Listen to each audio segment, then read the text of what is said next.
Hey everybody, I'm Nick Von Walkerbarth and you're listening to the Von Dubcast. I like to do a little bit of intro where I talk about what's happening in my life, a little bit of background on the guest, what I felt going into the interview, what I thought of the interview, and just whatever else is going on. If you'd like to jump right to the interview, you can skip to 5 minutes. If not, we have one sponsor and we'll get right into it. Today's episode is brought to you by Freshie in Grand Prairie. Freshie is it's kind of like a mixture between fast food and health food. It's quick, it's easy, and you get delicious, healthy food. It's a pillar in my journey to try and be healthy. It's usually sometimes the only thing I do that's healthy in a day, but it's always there for me and I really enjoy it. If you're ever in GP, please stop by and check them out. And if you do, please tell them you heard about them here on the Von Dubcast. Hey everybody, welcome to episode number 112 of the Von Dubcast. Got a really nice one for you guys today. It's second time for this guest. If you want to go back and listen to his first one, his name is Elijah Nixey-Paton, and he is 16 years old, is located in the UK, and he has a very special intellect for his age. Not for his age. A special intellect is a special intellect. I shouldn't caveat it with that. I'm sure he fucking loves to hear that all the time. Can you imagine being this just hyper intelligent kid and you just get it thrown in your face all the time? Must be terrible. Anyways, we had a great conversation. It was a couple weeks ago, so to be completely honest with you, the specific topics that we covered are a little hazy. I know we, from just the conversations me and him always have, I know it's usually not the frilly surface level topics that we like to cover. So I'm sure we jumped into some pretty meaty ones, some of the cultural divides that we're seeing as of late. And I think, I can't speak for Elijah, but I know myself, I have a real contrarian streak in me. I'm sure that'll surprise none of you. But I don't know, maybe Elijah has that too, or maybe just the topics that we covered. I know we were, there was a lot, the agreements were far and few between, or the agreements that we did find really led us to the next place where we differed. And I think it was a lot of fun to kind of go back and forth. And the thing about, putting your ideas up against a guy like Elijah is he's always got some sort of philosopher, a quote from somebody to pull out. Just when you think you got him on the ropes, he pulls out this beautifully quoted thing from the past that really shakes you up and has you taking a minute just to digest it before you even want to respond. So I enjoy talking to people like that all the time. If I could, live my life just interacting with people that make you think that hard, I would think it would be a pretty amazing life. And that's slowly what I'm working towards with this. I know I kind of try to be open with you guys about where the journey goes. And that's just one of those things that's very important to me and probably means nothing to anybody else listening, but who cares?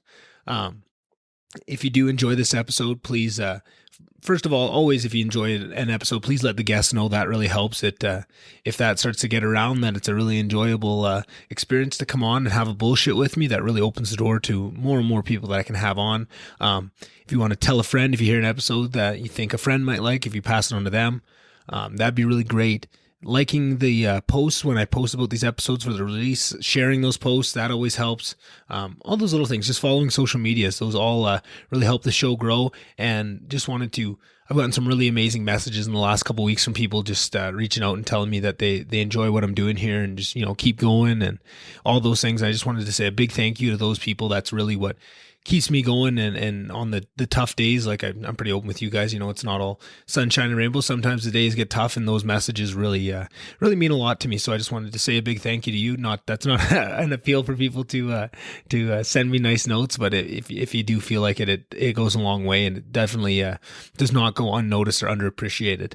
Other than that, I hope you guys have a really kick-ass weekend here. I hope, leading up to the holidays, I think I mentioned this on one of the podcasts before. Just, I know the holidays are a different time for certain people. Some people it's, the best time of the year. Sometimes it's the worst time of the year. Wherever that falls on that spectrum for you, I hope you can enjoy it for what it is. Try and go into it without too much expectations and just make the most of it. Whether that's sitting by yourself, having Chinese food, or surrounded by a huge group of friends and family, whatever it is, I hope that you get through it and we can start this new year off with a bang in 2022. I guess I'm a little bit farther away. I'm probably going to talk to you guys quite a few times before we get to that, but that's just where my mind went there. Anyways, I'll talk to you guys on the outro and then I'll see you guys on the next one. Bye.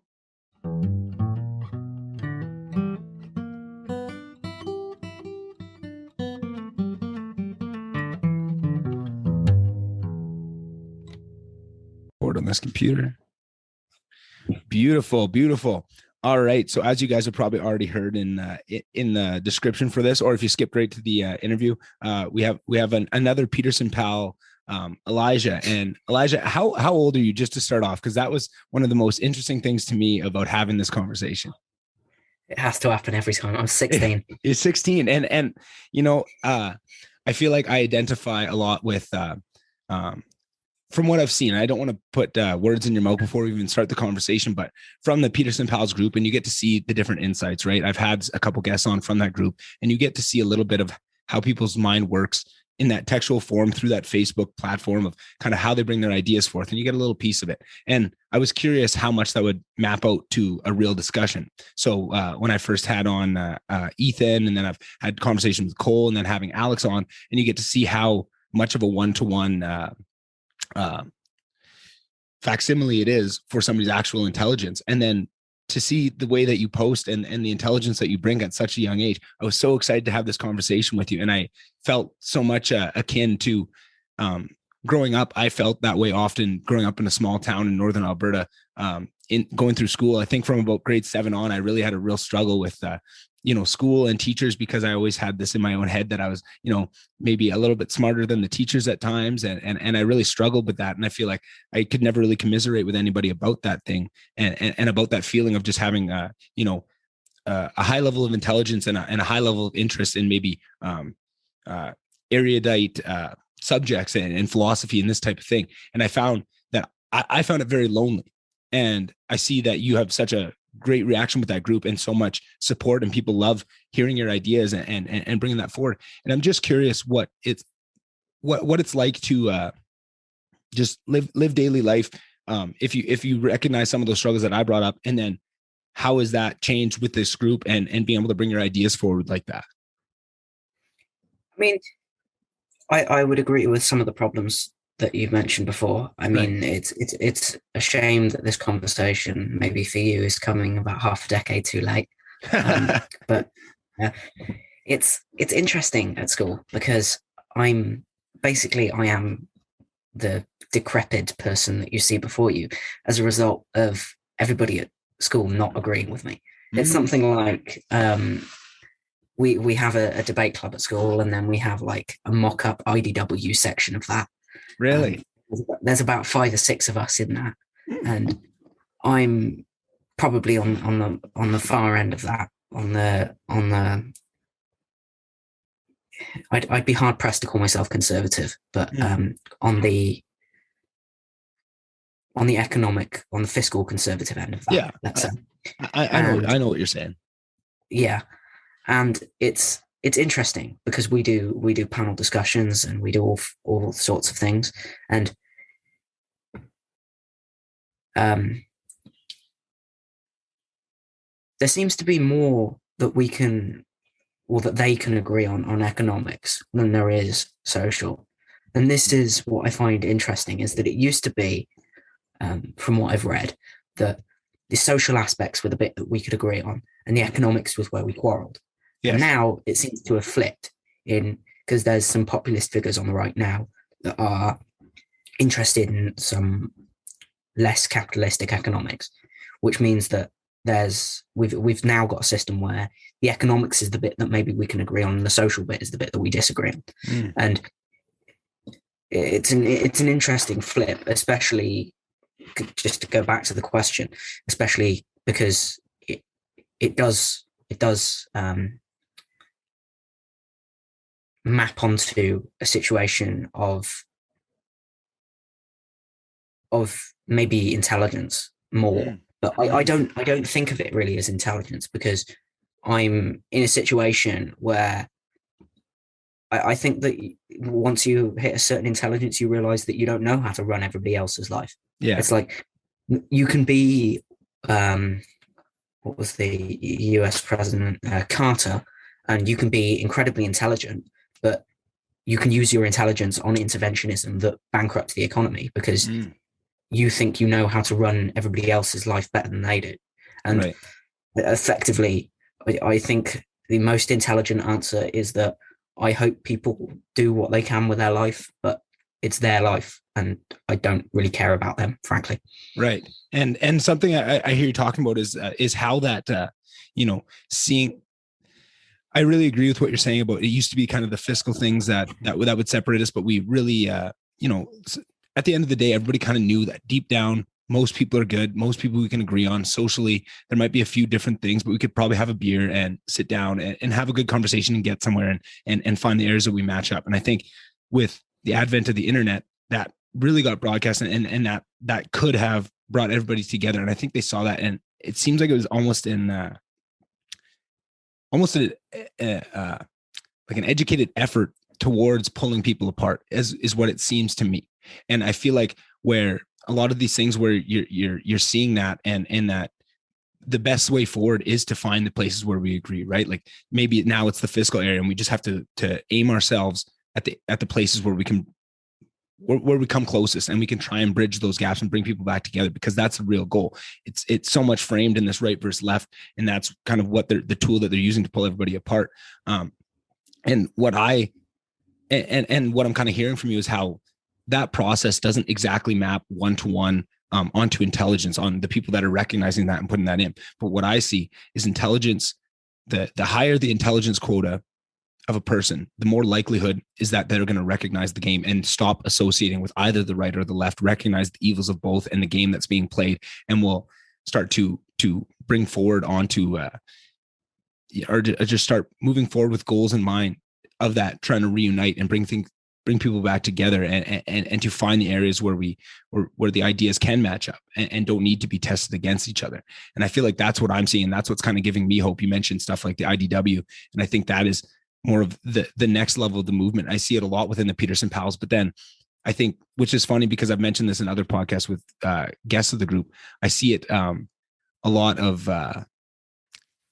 the instinct. And I think it comes from a youngness thing, which is why I think it's funny that I bring you on and I want to get your take on this, is because I feel like the initial, because there's so much censorship and everything coming from the left and some of the proxy left things that, maybe aren't even falling under that banner, have nothing to do with politics, but are just, this woke idea that's trampling everything else. And I see like so much of the instinct is to retreat into the right and to take the arguments of the right and to combat them.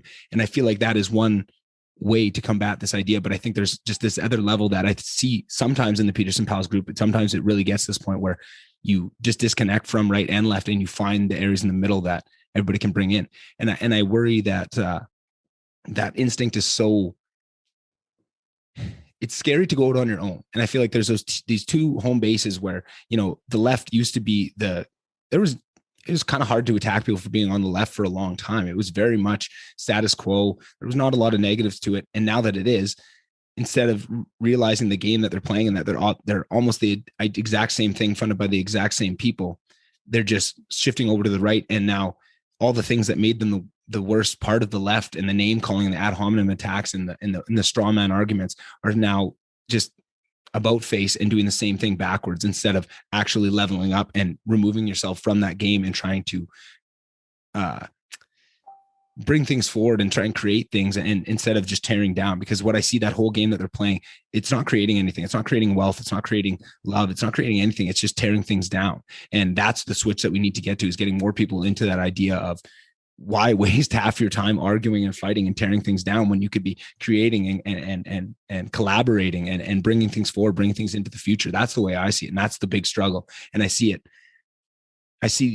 pieces of both sides of that within the Peterson Pals group. And I'm not in it all that much. I'm not on the top 10 list of contributors by any means, but I watch and I try to take that in, and I'm always happy, and I'm trying to raise people up and raise up the ideas that support the one side versus the other. And I'm just curious if you see any of that, or if you think that maybe I'm wrong and maybe the ideas of the right just need to be argued better and fall off of some of that stuff. And maybe they are the true best way forward. But for me, I just personally think that it's neither, in that it's something in the middle that nobody in the mainstream is really carrying that banner. And I think people are carrying that banner in the IDW network. I think the Weinstein brothers, and I think Jordan Peterson is one of the biggest ones, right? Like of bringing forward that kind of new age idea and And it's almost an identity of not having an identity with anything, right? Of just having your own, self-actualization kind of thing. I'm just curious what you see from the younger point of view, that if my theory is correct, it would be you would be most susceptible if you're younger to some of the games and to suck you into one side or the other. I'm curious if you feel that pull and where you would maybe demarcate yourself, if that made any sense of kind of the landscape I just painted there, if that makes any sense, where you kind of insert yourself, right? Like it sounds so brutal to say it's like center, because it's not. And the idea of what people think the center is, it's kind of in there. It's almost the way I like to think is the right and the left, and then there's a center, and then there's kind of just being above it all. And that's where I think people need to get to. We need to elevate people to. And I'm just curious where you see yourself currently. So I'll try and take that in order, because that was that was a diatribe there. Sorry, man. So the first thing was that I think that there was an idea, at least if people weren't good, that they were at least trying to be good. Right. And now something that I heard recently, I forget where I heard it, is the idea that it's people on the other side are so bad that even the attempt to help or convert them is bad. Right. Yes. And this is dangerous. Mm-hmm. From both sides as well. Yes. Mm-hmm. And now, yes, I think it is from both sides, mm-hmm. that the idea and the idea that we should not be neither associating nor attempting to help people who we disagree with, and we should not be trying to convince them of our ideas. It's something like there is a generational shift that's moved us more.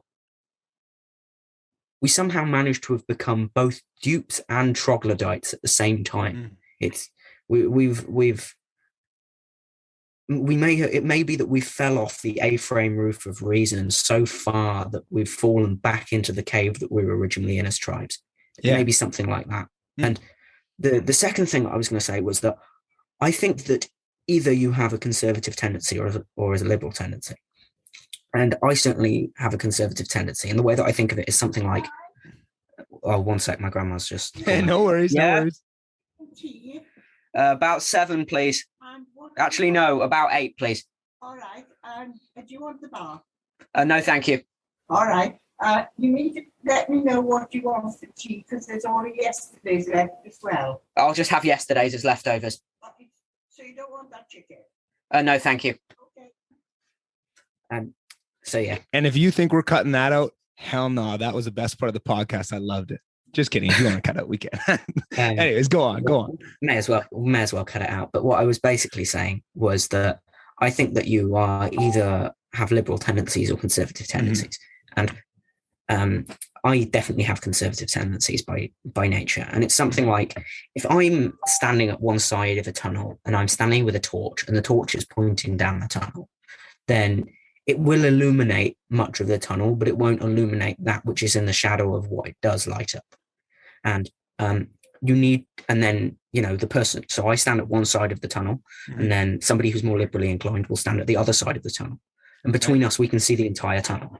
And this is why you need both. Yeah. And it's the golden middle that you're talking about is something like both in a way that allows you to see all.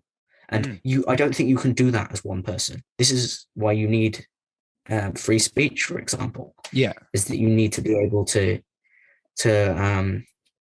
combat the problems that arise of not being able to see what is in the shadow of that which your thoughts illuminate. Yeah. And sure. There was one other thought that I had about what you said that I've completely lost. Oh, yes.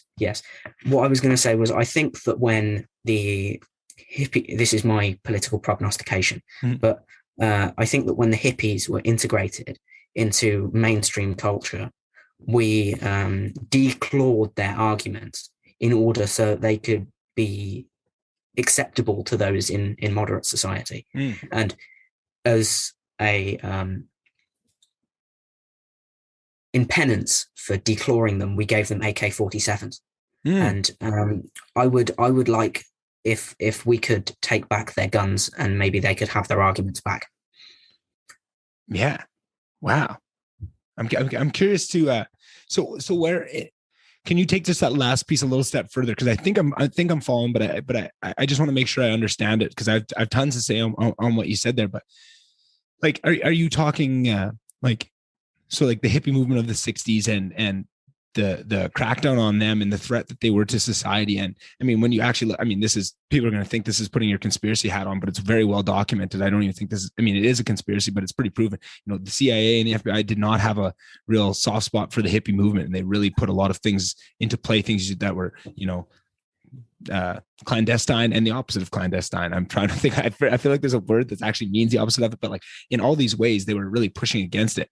And yeah, I'm curious. Do you think, are you saying that the extremist left is an extension of that? Is that is that the fallout of that? Is that what you're kind of getting to today, is of with that suppression of it? Is that the natural order? Because I kind of see it differently if that's where you're going. Well, it's certainly not that I'm saying that there's a direct through line from the Beatles to WAP. Right. Okay. It's something like, I think when the hippie movement under the LBJ, and then I think you're asking the wrong guy. Well, I think they were playing a kind of inside-outside game with the LBJ administration, which was, the case from the hippie movement was that we want to dismantle the country, and why do you want to be in government? Like, why would we want to be in government? We just want chaos. And the case from the LBJ administration is, we also want to dismantle all of the institutions of our country. It's just the reason that we're doing it is, we're doing it through policy and through the government. And I mean, this was the case of somebody like, I forget his name. It was something like Ed Harvey. He was one of the Chicago Seven, and he became a 4-term California representative in the House of Representatives for the Democrat Party. And his case was, well, we want to dismantle the country's institutions, but we can't do it unless we're in government. And I think that's the evolution. And that goes along with the declawing of the argument, because the arguments aren't necessary if the goal is just to get into government. Because politics is for two things. It's for making your opponents look bad, and it's for making you look good. And we as a culture seem to have got very good at the first and very bad at the latter. This is actually, I think, what Trump was. He was somebody who was going to respond to the left making the right look bad and just be a mud monster. And every bit of mud they threw on him, it would just make him more strong. Which, when you understand that, it seems so clear, but then people get so wrapped up in the identity politics surrounding it that it's just ramping them up. But when you can see that, so obviously Trump's going to say a speech and he's going to really walk that line, because he knows that in the context of the full speech, it's not that bad, but he knows that how they're going to clip it and how they're going to sling the mud. And he uses that to his advantage. Then they sling the mud, and he's already told us, look, they're about to clip this like this and throw this mud at me. And then, look at bang, bang. I just get hit by mud. Look at them. They're throwing mud. Right. And then the other side doesn't see any of that. All they see is the clip, and they go, holy man, why are we just throwing mud? Why are we not throwing bullets? Right. Like that is their mindset. And you can see, and when you're above the game, you can see both sides. You get to see exactly what's happening with him and his supporters, and you get to see exactly what they're, floating in front of, like, just getting everybody riled up, throwing meat into the tiger cage on the other side. And it's madness to watch that over 4 years and to have sane people like Joe Rogan, like Jordan Peterson, like the Weinstein brothers saying, like, neither of these sides are correct. This is not a good path. Like, if you identify too fully with either side of this, you are closing yourself down. You are throwing yourself off that A-frame roof of logic, like you mentioned earlier so eloquently, right? Like that is the game, and that is the thing that I see. Now, I'm going to do the same thing and try and go back through all that you said, because I feel like there's so much meat on every part of that statement. So, just starting at the roof of logic that we seem to have fallen off of, or people jumping off of, of their own volition, it seems, by following this tribe of where everybody else is going. It seems like, just to add another layer to that whole thing, it seems like what's pushing us off, what was holding us up on the roof of logic for so long, and this is going to sound counterintuitive to people, was religion, and was these really these long institutions that held us and had a lot of bad to them too, and were not all good, and really set us back in some ways, but held us, at least had some sort of parameters to hold us in this realm of forward momentum. And you cut that all away without looking at the, because there is bad things, and I'm not saying that was, misguided.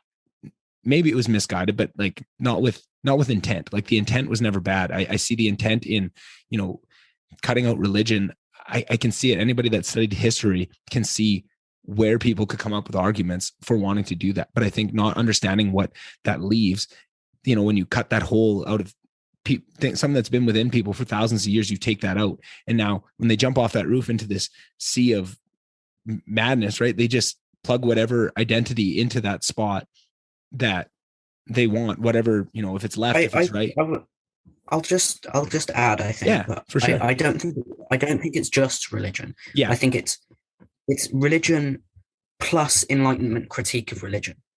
It's when you pull out both the fictionally predicated Judeo-Christian landscape and the rational critiques offered by the likes of Rousseau, as much as I dislike him, Voltaire, and the other Enlightenment thinkers, Hegel among others. What you have left is what we had before that, which was tribalism, religions that are popping up out of nowhere, and the old in the words of Douglas Murray, the old heresies were bad, but wait till you get a whole lot of what the new heresies are like. Yes. Yeah. No, I love what you said there. And I'm really glad that you added that level to it, because I agree so wholeheartedly. I think, it's not the loss of just religion. It's the loss of religion and everything that was built off of the critique of religion, right? Not just the Enlightenment critiquers that you listed there. Think about the modern day, Jordan Peterson, Duncan Trussell, who's a comedian, who is an amazing, right? Pete Holmes, like all these people, Aubrey Marcus, Joe Rogan, right? These people that have Ian McGilchrist. Yeah. Like all these people, right? Like Sam Harris, right? Like there's so much that is built off of these ideas, and you don't have to agree with all of them, but there's nuggets of truth within all that. But you take away the framework of what religion was, right? Like I agree that I feel like that's what's such a landmine about this discussion, and what prevents it from getting to this point of, I think, where we're really going with this is people have such an idea of what religion is. And I would say for about 80% of people, that is what religion is, right? It's the dogma. It's the actual stories treated as if they were real, of, resurrection and immaculate conception and all these things that we know scientifically probably didn't happen, right? Like I don't want to insult anybody unnecessarily, but that's not the pieces that you need to bring forward. It's the what are these stories trying to tell, and the next level of what do all these religions, not just take one and tie yourself to all the dogma that comes with it. It's what are the underlying structures that all these religions, what are the stories they're all trying to tell in their own different ways? And what is that, right? And that's where a lot of the critique comes out, right? And I feel like that's where Jordan Peterson really excels, of separating the wheat from the chaff, and showing you, like, what are the things that we can't throw out? What are the deep-seated lessons that are guiding us that are important? And how can we mitigate all the bad things that come with those, and try and be honest and open about this conversation and get there, right? But I think you can't have that if you throw off religion, because if you treat religion as just this silly, stupid thing that nobody has, and I'm very guilty of this, talked a million times on the podcast, but I was this person for a good chunk of years. I was this super atheist. Like, I don't even want to, you study religion and you think you've learnings off it. Well, it's so useless. Like, I don't even want to listen to you. And then when I opened my mind back to people like Joe Rogan and Duncan Trussell and then going back to those Enlightenment thinkers and reading their works and reading Jordan Peterson, it really opens up your idea to this, what religion is to a much smaller population of the world, but a much truer sense of what it's supposed to be arguing, and a much truer sense of what it's given us over those thousands of years. And then from there, you can understand what it is to throw it away, because you can't have one without the other, or we've yet to see one operate without the other, right? It'd be a great world if we could, get rid of all the dogma and just highlight those people that are trying to do the best with what it is, and really take the underlying, just be nice to your neighbor, you know, treat people with compassion. Everything is one, you know, like this is much more Eastern mysticism, but just treating everybody as if it's you in another life, and what you do to others is just directly impacting yourself. It's not a selfish endeavor. Everything is a selfish endeavor, and nothing's a selfish endeavor once you get to that side of it. And I feel like that is the real underlying core of what all these religions are built upon. And I feel like that is what we're kind of losing. And then losing, and then to take this to the next part, not to keep going on my diatribe, I swear I'll let you get some words in here, Elijah. But where that takes me is, I loved what you said about the tunnel and the light and it shining, you know, and the shadows that it causes, and how you need both sides of that. And I feel like that is, in a perfect world, bump this, I hope that wasn't too loud, sorry about that. In those two worlds where one shining from the other, what I see is that is working perfectly when you don't identify, when your whole identity doesn't become that flashlight, or what side of the cave on, depending how you look at the visual of it. Because I feel like as soon as you make my entire identity is right, it's not just my tendencies, right? Like when you keep it as just a tendency, I'm more fiscally conservative. I have more liberal tendencies. That's fine. Now those lights are flashing across each other. As soon as you associate so strongly with your side, it puts a big block down the middle that only now shine. Not only are you seeing just the shadows, but now you're cutting yourself off from the whole other side of the tunnel, right? So not only are each other's lights not shining through, you've now blocked yourself off from 50% of the worldview, because you don't even want to speak with these people, right? And it can happen from either side. As soon as, because you're only doing it to yourself, right? If you put down that wall on your side and the other guy doesn't and allows your light to shine through, they're better off for it. But it seems to be just part of a human nature that, for whatever reason, and I think it draws somehow back to this idea of losing religion, we are so prone to just making our entire identity this right or this left, and your whole social media feed becomes this, and everything you reshare and all this stuff is just this giant identity, because we don't ask ourselves what we really want. It becomes that. And now all these people, all these conversations are getting shut down. There's walls almost between anyone, and you have to go search out people to stand in the tunnel with you, right? And maybe that's the conversation with somebody. And that's what I try and do in this podcast, bring people on to have that conversation and show people the benefit of, let's both shine our light. Let's get to the other side. Let's find where we're wrong. And I feel like that's what's so sad to me about seeing the trajectory we were on, is it seems like we're more and more going towards that, and less bringing our ideas into those tunnels where, you know, we got spotlights from all over. We're getting every single angle, right? Because it's not really right and left when you really look at it. There's all these different sides of this thing, and you need everyone to come together to all shine their flashlights together if we're going to find real truth and real progress, right? That's kind of how I see it all meshed down into one long ass diatribe about it. Yeah. I agree with the last two words you said, not the two before. I think. Because I forgot what I said already, so you might have to help me out. So I agree that what we should be looking for is real progress. I'm not convinced that we'll find real truth. I think we'll find an axe that's sharp enough to cut down the tree, and therefore we'll decide it's a good axe, even though it could be sharper. Right. I think it's something like that. I find this quite complicated because I tend to think in words, but I think that we could. One of the problems that religious people have had throughout time is it is possible to do the whole living morally thing as an atheist. Mm-hmm. And it's definitely possible to do that. I don't see, I think it's more possible to do that the less digging you do. Say more on that. It's something like that. So, for example, the now infamous facts versus values dispute that went on for a couple of years. Mm-hmm. I think that's a serious problem.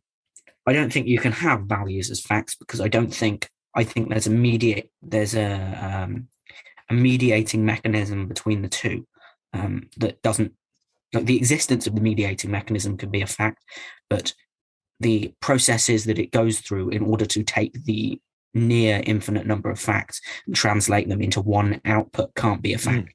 Right. So, and this was actually the issue that Kant was focused on during his life. His question was, how are a priori false syntheses possible? And his answer was, there is a faculty mediated between the patterns that we were noticing and the outputs that we were creating, or the output that we were creating, because you can only act to mitigate one problem at a time, right? Right. This is one of the things that complicates it, is that if you want a creature that maps facts to values 1-to-1, you need a creature that only has one output, because it's like the classic example is sea sponges. The wave goes one way and they open their pores, and then the wave goes the other way and they close their pores, right? Right. And this is because the only thing that they only respond to one pattern.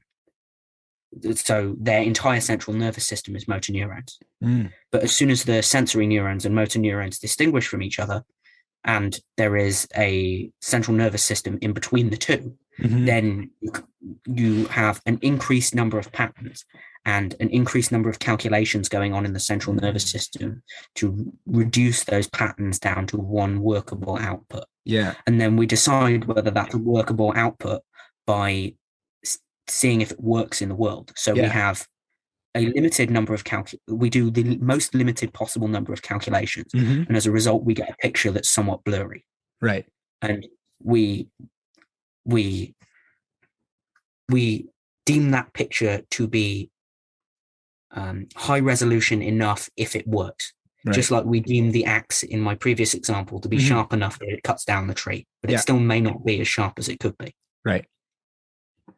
So then I completely agree with you. And what I would change in that, the initial disagreement is, it's not to find truth, it's in pursuit of truth, knowing that you will never find truth. Exactly how you laid out so perfectly. And I really enjoy what you said about the facts versus the values, and values becoming facts, and how you need to actively be trying to prevent yourself from doing that because of the downstream effects of what you talk about, of the only framework that works in.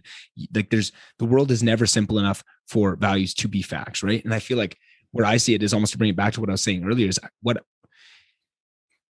almost a different world is simple enough. Then why do you need a brain? Yeah, exactly. And just but before I say this, just hearing everything you said, I don't know if you've ever heard of her before, but Lisa Feldman Barrett, she's a brain. I don't know. She's a psychologist. She has one of the best understandings of the brain ever, and the way she breaks it down is almost word for word. Like the entire multitude of kind of her area of study is talking about exactly what we're talking about with the neurons, and how we break these things down, and how we come up with these and test these facsimiles out in the world and see how they work. She is extremely funny, extremely intelligent, and she's great on podcasts. I definitely recommend checking her out. To the one she does. Maybe you can just send me a little message with her name. For sure. I've never heard of her. Yeah, no, she's awesome. She's been on Lex Friedman's podcast a couple times, and I actually have her book somewhere around here. Oh, maybe I lent it to somebody now that I'm seeing. I should have put books in the background. How Emotions Are Made by Lisa Feldman Barrett. But that's the new book I have to read. It's called The 7 Lessons of the Mind or something, and it's a short little book. It is mind-blowing. It's so good. But where I almost wanted to reattach the two ideas that we kind of laid out there is what I was talking.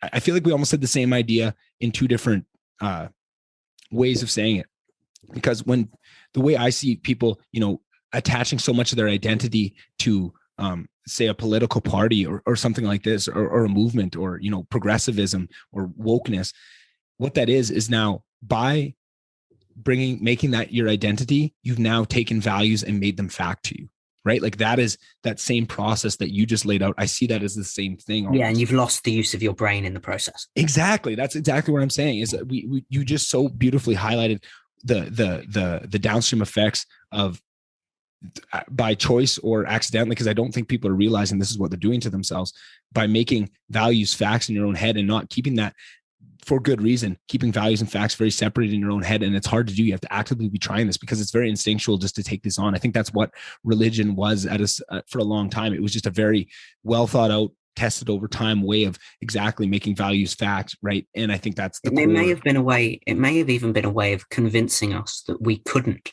That there was something. It's a plausible answer, that we may have invented religion in order to convince ourselves, for the sake of our future lineage, that we could translate values into facts, but that we needed an intermediary. Exactly. And I think that's exactly what Jordan Peterson talks about when he talks about thinking about yourself and thinking about your future selves. I can't remember the word he uses for like spreading it out over your future selves. He says it in the books, and it's a very iteration. Yeah. Future iterations of yourself. Thank you very much. The future iterations of yourself. I think that's the same thing, but religion, right? Like what Jordan Peterson is saying is it's a function of religion, but you can do it yourself, right? Religion is just this framework of getting you to think this way. But like you say, I think it was just us trying to tell ourselves that we can do this. But I think there is an argument you can do this on your own. But that's what religion. It's probably rational to do it on your own as well. It is. Because if you consider that what's truly best for you is not to necessarily pursue what's best for you now. Like the moral landscape claim that there are peaks and troughs in the moral landscape. This is Sam Harris's book, The Moral Landscape. Mm-hmm. His claim that there are peaks and troughs in the landscape, but that you may need to go down into a valley in order to get up to a higher hill, is one that can logically be apprehended. It just may not have been able to be logically apprehended by our forefathers. I mean, it's possibly. I think that's possibly it. Yeah, and that's a theory, and I think that's what's so fun about now of going through this journey of, you know, having religion, being so opposed to religion, and then coming back to it again to examine it from a in part where I'm not totally tied to it. I'm just curious about it, and just with curiosity to listen to people like Sam Harris talk about it. It's fascinating because you can come up with theories of what did that serve, because I like to look at everything through an evolutionary lens. And I think listening to so much of Brett and Heather Weinstein over the last, you know, definitely the last year, but the last 4 or 5 years, they're both evolutionary biologists. And it gets you into this mode of thinking by listening to them long form, think through the evolutionary terms of, if it wasn't worth it, we wouldn't have it, right? When you look in a small time scale, the last couple 100 years, it's harder to take that. When you look at anything that's been around longer than that, you know, like religion must serve some sort of purpose. It's not to say that our hypothesis that we just kind of laid out there of one of the purposes it could serve, but it brings a lot of truth. At the very least, it served some purpose at some point. Exactly. We could say that it's an evolutionary holdover of the Iron Age, but it must have served a function at some point. Right. And my personal thoughts on the matter is I hold a lot of esteem for exactly what you laid out of the function that religion held. And I also believe in kind of the thing of Sam Harris's is you can move beyond that, and you can take the framework of what they were trying to do, but do it within yourself. You don't need a framework of any one religion. I think what I found is when you look at all religions together and the common threads between them, that is the things that you should bring on for yourself without any of the dogma and without any of the, you know, do it because if not, locusts are going to come. No, do it because it's a good thing to do and it's the right thing to do. And that's what you believe, right? And what lines up with you. And I think that is what naturally is doing it for each individual, is iterating it over time of looking at your future self. Yeah, it might be lots of fun to go out and, you know, cheat on your spouse and you know, do all the drugs and party like crazy and do all these things. But maybe that's not going to, maybe that'd be a lot of fun for a small amount of time. And then there'd be a lot of suffering that would come from that. And if you really want to think about yourself on a long-term spectrum, you have to do those kind of calculations. And I think for a long time, maybe just societies weren't at that point where enough of the society could do that on their own. And you needed that intermediary, which was the religion that would do that process for them and put these enforcements in. But then what that happens is now there's a power structure there, and now it can be gamed, and the worst side, the poorer sides of our nature can be tapped into with that same structure. And you can see these people do awful things in the name of religion, using that same power structure of, hey, this is what we need. This is what's going to be good for us out into the future. This is our interpretation of that framework and what it's bringing in, right? The Crusades, you know, it just personally in Canada, the residential school. Go ahead. I think it's important to note, though, that like, are we talking about that power structure as a bug or a feature of the religion? And my answer is probably that it's both. Yeah, that's where I was kind of going. It's you could think of it as like that scene in the end of The Brothers Karamazov, where I've never read it yet, so okay, so I'm here for the spoilers. Sorry, spoiler alert. It's all good. All good. There's a scene at the end of it where Jesus has come back, and everybody and the Orthodox Church rejects him because it's like, no, everybody's doing fine. The last thing we need is your meddling and perfectionism. And which is exactly what the church would do, I think, if Jesus came back. Right. And he then kisses the priest on the lips and then leaves the door and then leaves the room, but he leaves the door open. And maybe it's that religious power structure is something like that. It's imperfect and corrupted and wouldn't accept perfection, even if it was presented to it on a platter, but at least it leaves the door open. Yeah. And it kind of takes it back to it is what you do with it. And it can be taken, and we've seen, and I feel like that's what's so sad is to see people just make those arguments because they just take the one thing that they've seen of the awful atrocities that they've done. And you have to look at it over the years of the net positives that it brought us and the net negatives of what it did and the net atrocities. Right. And I think that's a lot of what Sam Harris argues is there's a better way to do this where we don't need to that's not a sunk cost of this game. We don't need to have these atrocities every. Go ahead. So Sam Harris is a weird form of atheist. Because most atheists argue that there is no benefit to religion, and and we should abandon it because it's only moral deficit on the world. But Sam Harris argues that religion can be a benefit. It's just all of the areas where it does benefit us, we can get there through rationality. Something like that. Mm-hmm. And it's an odd form of atheism. I mean, I would also say that religion may be a net negative, but the atheist equivalents that we've come up with over the last 200 years certainly have not been any better. Mm-hmm. And I don't buy the argument that because there was because it held some religious elements, the Soviet Union can be brushed off as a quasi-religion, as opposed to an atheist failure. Mm-hmm. Mm. Yeah, it's fascinating. I just and I wonder, because it seems like almost in the same way as I'm sure there were people throughout the sands of time that were able to do that within themselves. And I think you see this, and where I go back, maybe what just springs into my head is some of the older philosophers, like the Plato, the Socrates, the people that through antiquity that were maybe ahead of their time and would recognize the danger in speaking out against whether it's religion or whatever that structure is that is allowing the rest of society to move forward. But they see themselves that, hey, I don't require this. I can get to all the logical ending points of what this is trying to teach, and I can do that on my own. But they recognize it, and they maybe don't come out and say it explicitly. Some of them do. Some are more bold than others, but you can kind of see it in reading between the lines in their work of their recognizing that. And there's figures throughout history that almost transcended religion, recognized the good in it and the bad and the position they are in within the whole game, that they can't change it. And there'd be too much risk, and it wouldn't allow them to do what they're doing on the earth at that time to make that their big grandstand, to stand in the way of it. And I think that has just kept going throughout time. And now the Sam Harrises of the day, the world is a different place where you have so much more freedom to articulate out and really sit and think with those the pushback on what those structures were, right, without the risk of being burned at the stake, right? If you took Sam Harris and his ideas and transported them 100, 200 years back in the past, he wouldn't be around very long, right? But now he has the freedom to it, and now I think we're seeing you transport in most places in the world, he'd be gone. That is also very true. Yes, I didn't even think of that. That is a very good thing to put it, and that's not to kind of that changes kind of where I was going with my thinking, but that is something that blows me away, is to have this conversation like we're having right now, and to understand that there's places in the world where this is, this chopping down of religion and seeing what's strung up in this place.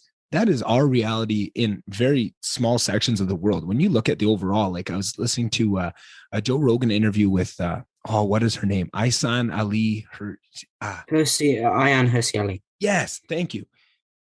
To hear her, you're just you're the perfect podcast mate for this. You just every time I fumble, you just lift me right back up. It's perfect. But to listen to her story and the religion in Africa that she was coming from, and the structures that religion had built, and the things that had got them to that point in that section of the world, and that they were not ready to let go of yet, even though from our point of view, it's easy to point out some of the unnecessary suffering that system is creating, and to know like my argument to say of my argument for religion and in defense of religion falls apart a little bit when you see that, yes, we're speaking from a, I hate to say this because I feel like this has been so co-opted, but almost a point of privilege to even be able to talk about it with the freedom of being able to buck the system and to see the different sides of it. Because when you listen to her story, the consequences for her saying some of the similar things that we are, and having certain questions for certain areas and fighting for her own freedom like she did, you recognize that is not the reality for a good chunk of the world. And there's so many people still under the oppressive boot of religion in these senses, and not just, and I don't even want to put it on religion, under the boot of the people that are using religion and giving into the darker sides of the natural human tendencies of the power that is there to take. And it's tough, because now how do you hold that? How do you reconcile that in your head of trying to stand up for this thing when you realize that we're the only reason we can do that is because we've evolved to this certain point where we have the freedom to, right? Like, I don't know. Do you ever think about that stuff? Because I feel like after that podcast, I was sitting there for hours just thinking about, like, man, I need to rethink some of this shit. This is by no means a defense of the Somalian government. I want to make this clear in advance. Fair enough. Yeah. I would be concerned in removing I wouldn't be concerned with removing the brutality and the corruption, but I would be concerned in removing the religion. Yeah. That you don't remove the religion and it just gets transmuted to another sphere. Right. And for sure. This is actually what many prominent atheists like Sam Harris would suggest. He just thinks it should be transmuted to rationality. Right. And I'm worried that the desire for deity is just made earthly rather than supernatural. If for want of a better answer to the question, I'll quote C.S. Lewis and say that if you aim for heaven, earth will be thrown in, but if you aim for earth, you'll get neither. Right. And you think that's the danger in Sam Harris of just thinking we can take it on. And I think I agree with you, but maybe in a different way. I just feel like when you we know the darker sides. There's almost an ideal of what religion should be, right? And that's kind of what you're aiming for, and that's that aim for heaven, right? And it doesn't have to be strictly through religion. You can get this, like we said, there's examples of people that can kind of find this on their own, but also it doesn't have to be perfect. I just want to say that. Yeah, it doesn't have to be perfect. We're very imperfect components, so you're not going to make a perfect system. Right. But I feel like there's just a certain ideal that you can aim for within religion. And then we see countless examples of the natural human tendencies going in, taking that, hijacking that power that's within that is aiming at that and supplanting that with their own selfish goals. Right. And what I think now is, if you take that out of the picture and now you try and supplant logic and just thinking things through to their ends, you now take that ideal away of what religion is, and you try and bring it in within yourself of just the framework. And there's good and there's bad, and that definitely within people is that is that same propensity and that same idealism that's within religion. I do think that is within people, but it's so hard to get to. And I think just betting on people to do it, it's so easy and it's so tempting to give in to the worst sides of your nature. And I think that one of the problems that you run into, I think this may be the biggest problem. I found myself making this case a lot recently, but I think one of the problems that you run into when you get rid of religion is consider that there are two types of cells. You have soma type cells and you have germline cells. And germline cells are created during mitosis, cell division, which means that they're permanent and they outlive you. And soma type cells are created during meiosis, which means, other way around. Germline are meiosis, which means that they outlive you, and somatype are mitosis, which means that they die with you. And one of the problems with getting rid of the idea, for example, of the afterlife, is that it encourages people away from a model of what would be lineage selection theory, effectively. and it encourages people to embrace somatic experience as a proximate goal. Because, like, if we were going to talk in terms of proximates and ultimates, the proximate might be hunger, and the ultimate would be starvation, and the proximate might be thirst, and the ultimate would be dehydration. And I effectively believe, although I don't like the term, that humans have a kind of a Chomskyan pre-grammar of religion, and that it may be possible to replace the pre-grammar with some atheist spiritual activities or events, like Sam Harris does with meditation and his waking up podcast. And it may be possible to use that to replace the Chomskyan pre-grammar with something like humanism. But the evidence for that isn't very good over the last 200 years. And I think in Sam, I'm sure Sam Harris's defenses, we haven't had in my way of solving this problem and what I want to approximate the spiritual aspect of bringing people together, right, through meditation and through his app, right? Like he said, well, I haven't had 200 years to try this method, right? And that's where that's kind of where I was going with when you're looking at the Somali government, right? And maybe in Sam Harris's head, he just said, well, if we could wave a magic wand and get rid of religion altogether and just supplant it with logic, I think the fallout would be ridiculous, right? Like I feel like we don't even recognize. I feel like the ignorance of thinking that what would happen from that is, and it could be good too. I think, but just the extremes of what that. He's right. If we could transmute religion to logic and rationality, the problem is that we're just too illogical and irrational for that to be possible in a region of the world like Somalia.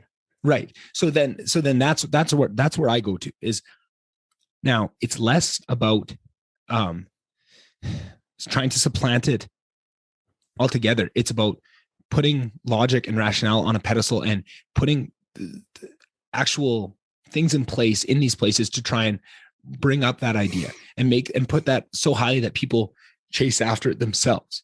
And now you have I just feel like if you naturally, if your goal is just to cut something out and force a replacement in, it never works. And it's horrifying the consequences that come from it. I think there's a real case to be made for this that is the argument that I think a lot of African-American people in the States that have dealt with slavery and the biggest part, I feel like people, this is going to sound like a crazy statement, but people get so caught up in the slavery, right? Which again, I recognize it sounds crazy. They don't realize the full horror of what that was, because sure, slavery was horrible, but one of the biggest pieces that I think gets lost on a lot of people is the loss of culture and the loss of this thousands of years of who these people are and what they naturally and the evolutionarily the way that they've lived has changed so much that it throws a whole it just throws everything into such chaos that we don't realize that so many people are fighting for that and recognize that. And it's so hard to explain to people. And I think almost a bigger example and a better example is up here in Canada with the residential schools, with what we did with the Indigenous population here. We brought them into these schools that were run by the Catholic Church. We tortured them. We tried to beat out all the history, all the culture, all the identity out of them and try and make them white and sit them in classrooms and do all this. And we killed thousands and thousands of these children and young adults. And it's just awful what you do. And we've recognized that. And the Canadian government has done apologies and all this, right? But what we don't recognize is the long-term lasting effects of ripping a culture away from people. And that's what that's why I just, when we have clear examples like that of now, clearly trying to supplant and switch things out doesn't work on people. And the faster you try and do that, the more forced you try and make that, the more suffering you're going to create.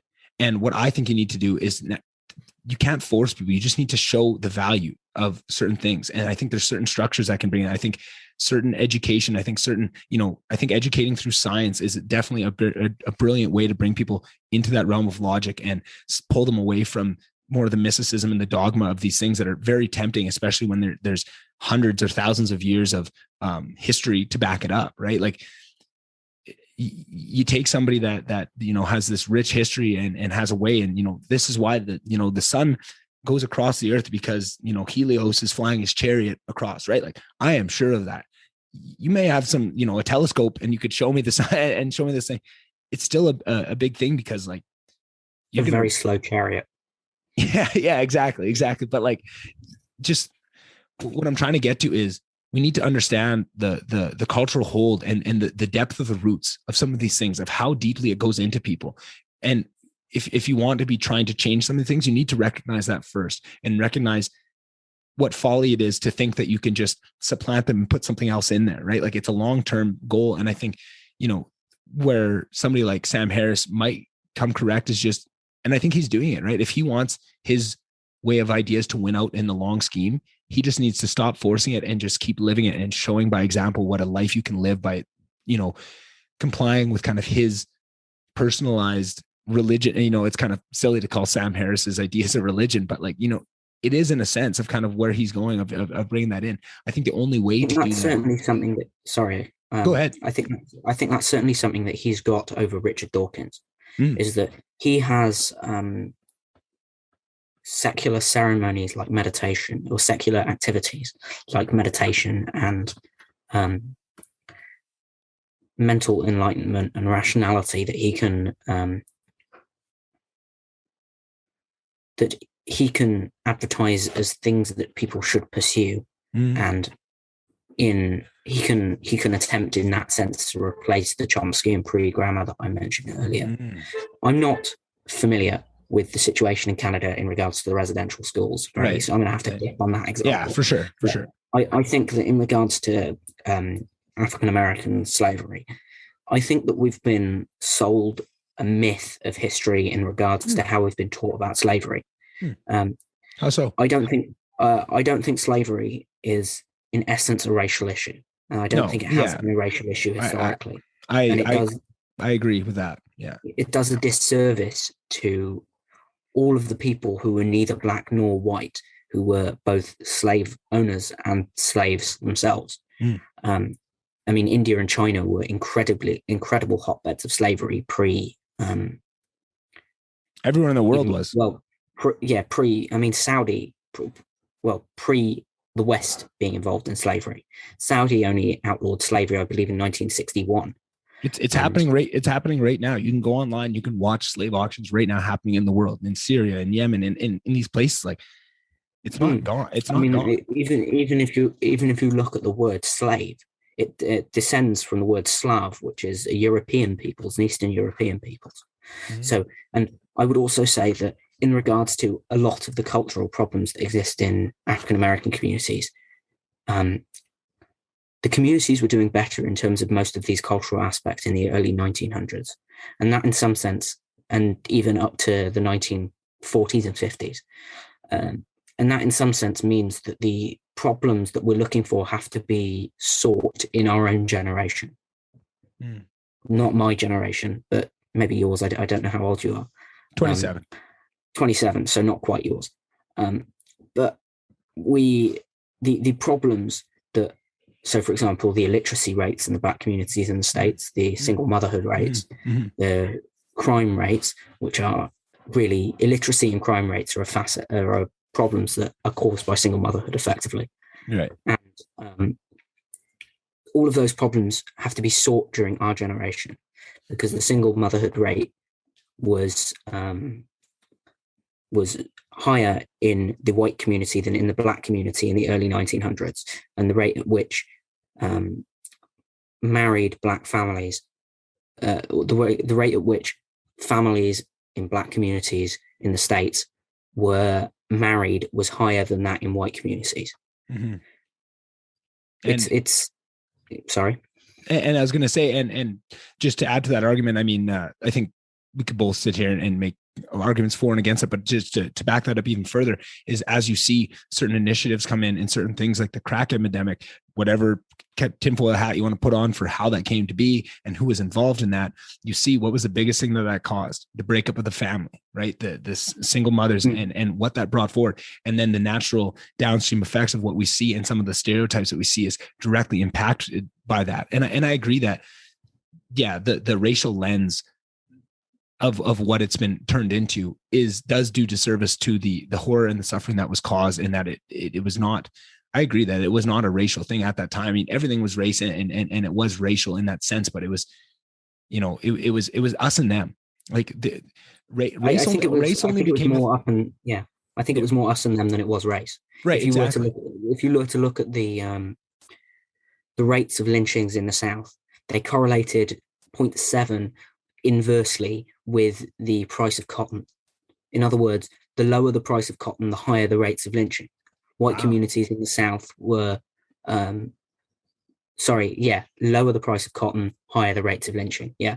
So white communities in the South were annoyed more generally, and they were looking for somebody in a weaker position than them that they could persecute. It's an us versus them thing, much more than it is a black versus white thing. It's if they'd have been yellow, they'd have gone for the yellow people. And that sounded a lot worse than I meant it. I know what you're saying, and maybe I can add to that, because that's where the us versus them thing is. I think race is only a thing. It's hard to understand this, and I think it's hard for people today to wrap their head around this. But race is only an idea that really came to be, like, what we understand race to be today was not a thing 500 years ago, right? It was us and them, because you didn't even have access, for you to come across somebody the different color of you, you had to be pretty far fucking away from your home, right? Like you had to be getting on a boat somewhere, or, travel 19 months. Like it was this very different thing. And to even understand race, like they weren't even thinking of it in the same terms of what we understand race to be. Right. And that changed over the years, right? Like maybe 600 years ago, that's more what it was. As the world became more interconnected, the more times you see it. And also another piece of that is life was a lot harder back then. You didn't have the luxury of sitting and talking about things like race and really classifying all these things, because you're just trying to survive, and it's war, and it's against these people, right? I think race probably became a thing about when the Atlantic slave trade started. That would be my guess about when our current idea of race became a thing. That is exactly where I was going with it. But at the time of them bringing it over, right, it wasn't something that they didn't go to Africa for slaves because it had something against black people. It was just the realities of where they could. And it was almost economical at that time. And then as they used that off the back, understandably, and I recognize the horror of this, but off the back of that, of creating the wealth of what that created, allowed for the comfortability of the creation of the idea of race. Do you know what I'm saying? Like, the world was so hard that until you had off the backs of racism to build up the comfort level in the West of what we got to see, to where you weren't just trying every day to survive, where you had actually time to think about, race and religion and all these things, and just to sit there and talk about, I feel like so much of the wokeness thing now is just how easy life is, and you create your own problems, right? And I feel like so much of the categorization of everything in the world didn't start to happen until the necessary comforts to be able to do that kind of work came up. And I think it'd be foolish to say that it wasn't built off the back of slavery, but that is just because that seems crazy because it was at the very end. But the entire history of the world is all built off slavery. Every time the comfort, every level, like, right, every time we got to a point where we're comfortable enough to think of things, like when you look back at the Greeks, right, like the ancient thinkers of Plato and Socrates, and what they brought to the world in terms of their thinking, the security they had to be able to think like that. And it wasn't, like they were warriors too. Like even then it was a different thing, but that was built off slavery too, to be able to bring these Enlightenment ideas to that is just the way the world worked for a long time. And now we are past that, and we recognize the horror of it. And if we were to go back to that now, it would hold a whole different weight than what it is to look back on it in the position we're in. I think I might submit that we got where we are despite slavery. Go on that. I want to hear more on that. Well, I'm thinking now that I'm craving our conversation where I defend the drug war, because it's probably going to be less controversial than this. But, it's something like slavery was not an economic boon like it was presented to be. It certainly was in the early years of the Atlantic slave trade, but it became less and less so. And this is always presented as the only reason that we gave up slavery was because it wasn't an economic boon anymore. But that's factually incorrect in terms of, if you take, for example, the northern economy in the United States, which was 3 times bigger than the southern economy, which was what allowed them to win the war in the long run. Yeah. And it's an important note that slavery isn't. It was done for economic reasons more than it was for racial reasons. And the history of slavery would suggest that, given that it would happen intraracially for most of its history, that it's more economic subjugation than it is racial subjugation. I think it may be more odious when it's racial discrimination. It may be more reprehensible. But that isn't to say that the only form of slave-like discrimination in the history of the world is racial, or that slavery is responsible for the hierarchies we see today. Because the income gaps between communities were getting better, and then they were getting worse. That's exactly where I want to get to. I agree with you in terms of what people's the prototypical idea of what slavery is to the vast majority of the population. I would agree to you, but what I think is tough is that the idea of what 90% of the population thinks of slavery is they just think about, African Americans in America picking cotton. That is the 100%, right? And when you look at the grand scheme of, human slavery in its entirety, that is, one tiny little sliver on the very back end of it at its most. And I think when you go back through the whole timeline of it, the further back on that timeline you go, the less horrific slavery is, for a couple of reasons. And I think you touched on it at the very end of what you were saying there, is it's the disparity, right? If you go back 5,000 years and you look at slaves, okay, now you have a slave and you have something that's not a slave. And the disparity between the two things aren't as different as it was when you look at it through the lens of the couple hundred years of American slavery, right? That is a very different thing. You were struggling so hard to survive 5,000 years ago that whether you're a slave or whether you're not a slave, it's pretty tough to get by. You take that now to 2,000 years ago, right? Like ancient Greek times. Now that slavery has a little bit more tint, because now there's a bit of more disparity. There are, they have aqueducts, they have all these things. They're starting to bring human progress to this point where there's a chance that they could be recognizing the error of their ways, and that there's other opportunities. They've shown that through natural human intelligence can take the place of just the natural subjugation for progress, right? That you can kind of either make progress off the back of subjugating people or off the natural ingenuity of people. And they were doing both very clearly. And then as you take that forward and forward closer to the timeline, that gets greater and greater because life gets easier to manage. We're having the comfort to come up with these ideas and the Enlightenment values and all these things. And then you get to the very end of it where that disparity is grown to a height. Like when you compare the disparity of an American slave owner and his slaves versus an Egyptian. Well, maybe that's tough to say because they had some pretty advanced civilizations. But do you kind of understand where I'm going with this? Of the lens of which we look at all slavery and what it is getting to the point where, and then I think this also doubles back to another point you're making of it not being about race at all, but then it became race when I feel like if you look at the very start of Western, I'm just going to call it Western slavery, this last couple of 100 years, this idea that everybody has in their head of what it is. I agree. It started off as us and them, and it became more racialized the further you got in towards the end when slavery ended. I think over that time, if you look at the start, there's going to be some sort of mix of us and them and actual racism. And and over that time, it slowly brought that up. So now by the end of it, it was a lot about race, but that's not how it started. And I feel like that's where now this idea of now they because of the lens of what the subjugation we see nowadays is on the basis of race. We don't really have much us and them. That is such a foreign idea to people to even understand that there's us and them because of how interconnected the world is. There's nobody coming over the mountain to come after you. I think it may be that racism is a form of us and them. It's like all racism is us and them, but not all us and them is racism. So we've now come to better distinguish what us and them means to a modern culture.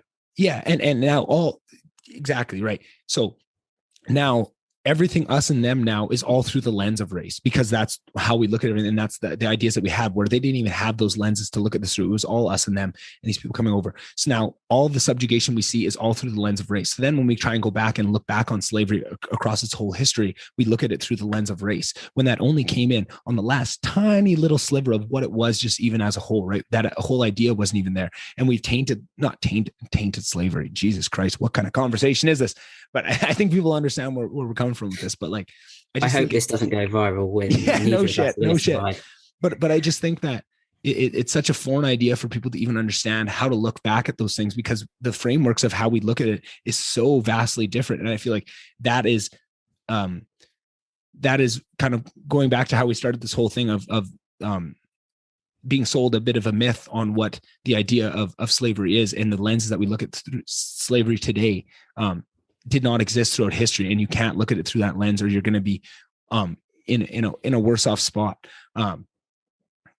Nonetheless, kind of, I'm trying to back myself up to how we got onto this whole topic to see, right. So with the culture, and I think I can make this point of what I see as in this. I love how this is all going to dovetail back together. So looking at it through that lens, right? Because it was all us and them at the start, we didn't realize one of the biggest consequences of what we were doing, the biggest source of suffering, is because we didn't look at things through the lens of race and culture and all that. Like, it was us and them. They were just the other. We didn't care about their culture. We didn't care what we were tearing them away from. We didn't realize some of the worst effects of what slavery had brought was that loss of that culture and just what that does to a people to lose all that. And I think now I can make that argument back to with the residential schools in Canada. I know that you're not as familiar with it. It might be tough, but one of the most enlightening things to me over the last couple of years is to see the effects of regaining that culture. And I think it's a different thing because there's less time in between, and there's less actual space, and they're living on the same land, where I don't think you make the same argument for African-American people living in America now. I think it's difficult. But when you take people back to their roots, I've had people on this podcast, Cody Twin has talked about this. I think it was episode 30, about the downstream effects of these residential schools and the grandparents and the parents that went through it, and the guilt and the embarrassment they feel, and just the conflicted feelings of having all this culture ripped away from you and have this new whiteness supplanted in you, and all this deep, like almost, it's almost like a self-hatred for, it's something like the oikophobia that Roger Scruton talked about in England and the Need for Nations. Yeah. Oikos coming from the Greek word for house, home, or household. It's like you hate your own cultural heritage. Yeah, exactly. And just how damaging that is. But then what I found, so it gives me so much hope. I honestly get goosebumps just thinking about it, is now when you take something like that and you reunite them with their culture and with these things that they had, right? Like Cody talked about going to these sweat lodges and going through these processes and these ancient ideas, and just how many dominoes fall after that, and how it's so hard for me to explain to people, but you can see the effect that it had to reunite with that, and how all these stereotypes that you see of what people would maybe point to if they wanted to be racist against Native American people in Canada, right? I grew up in a very small town with a very large reserve, and I was very much in the middle of all this, and all the things that I got to grow up with, all the stereotypes, all the negativity, all the very clear racism that was right in front of me. So much of that is so tied to what happened and the loss of that, and what they're filling these holes with the pieces of white culture, right? The alcohol, these things, of what they're putting into there in place of the traditional things that they had. And when you reverse that and take away the bad habits and the things that the whiteness culture, and replug in, getting in touch with nature and these types of things, and the effect that it has, and the saddest part of it is the lack of human capital, right? I feel like what happened with that, of taking this away and taking people out of their natural way of doing things, there's this amazing wealth of knowledge that they have. And it's a very different type of knowledge, and it comes from a very different place, but it's right. Like we said, over what religion was, it wouldn't be here over 1,000 years if it didn't have some sort of use, right? And there's so much knowledge that these people have, but they were just torn away from it. And now they're reconnecting with it. And you see what amazing capability they can have, and the amazing ideas they can come up with, and the amazing philosophy almost, like that they can come up with this. And that is, to me, the biggest horror of what the residential schools did to them. And then that got me thinking of, man, that's happened. The same exact thing happened with these people that were torn away from Africa, and they lost all that. And they're even further away. How do you bring them back in touch with that? Because I'm sure there are things that if you could bring them back, I think just evolutionarily, there are things that you could get in touch with in a culture that would bring you and reignite that pride and replace that.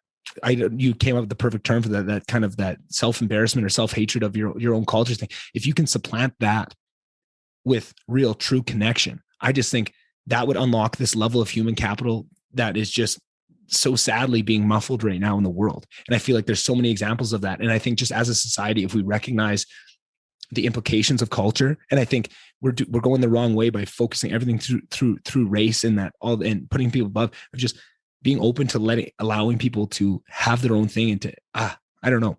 I just think that in the last couple of years, I've just come to a much better understanding of some of the harms that it is. And that's what makes it so sad to see how poorly the people defending and arguing for social justice are, because there is real things like that do need to be corrected and stories that need to be told. But then they come through this lens of just telling people that they're racist and all this stuff and shouting them down. It doesn't bring us forward, and it doesn't bring these conversations to light. It doesn't highlight these stories. It just, kind of drags it all into the mud. I don't know.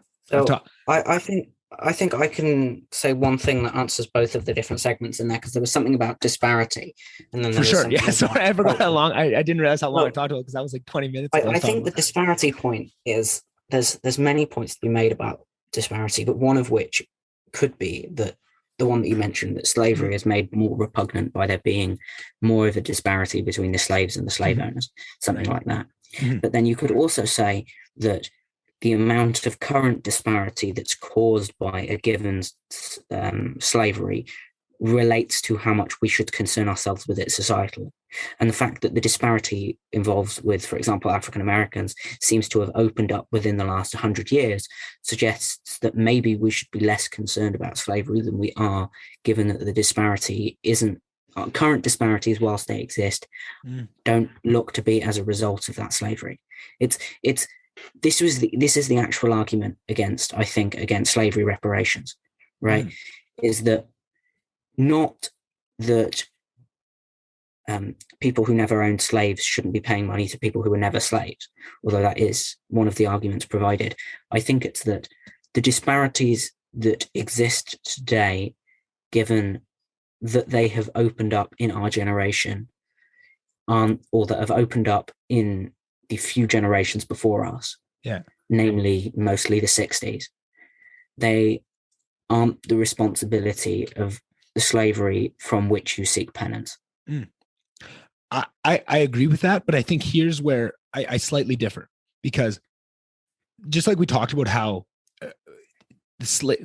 what the slavery started as, and then throughout its history to its end, how that kind of the racial component got added into that, and there was some real racial overtones at the end of it. And then when slavery ends, right, like you talk about, those things are still existing and they are still bad, right? Like that's where I think like slavery and racism almost need to be separated out, like you say, because slavery has so much more to it, so much more baggage, that when you try and tie that all to racism, that is just silly. But once slavery ends, now there's nothing on the back of now it's pure racism. And when you look at certain things, I feel like there's almost I agree with your argument on reparations for slavery, but it's almost they need if there's any argument, not saying that there is argument for I think reparations are quite harmful. And I think just the idea of them, there's implicit racism in that, of just the idea of what you think people are capable and what they need and how they get there and what things those serve.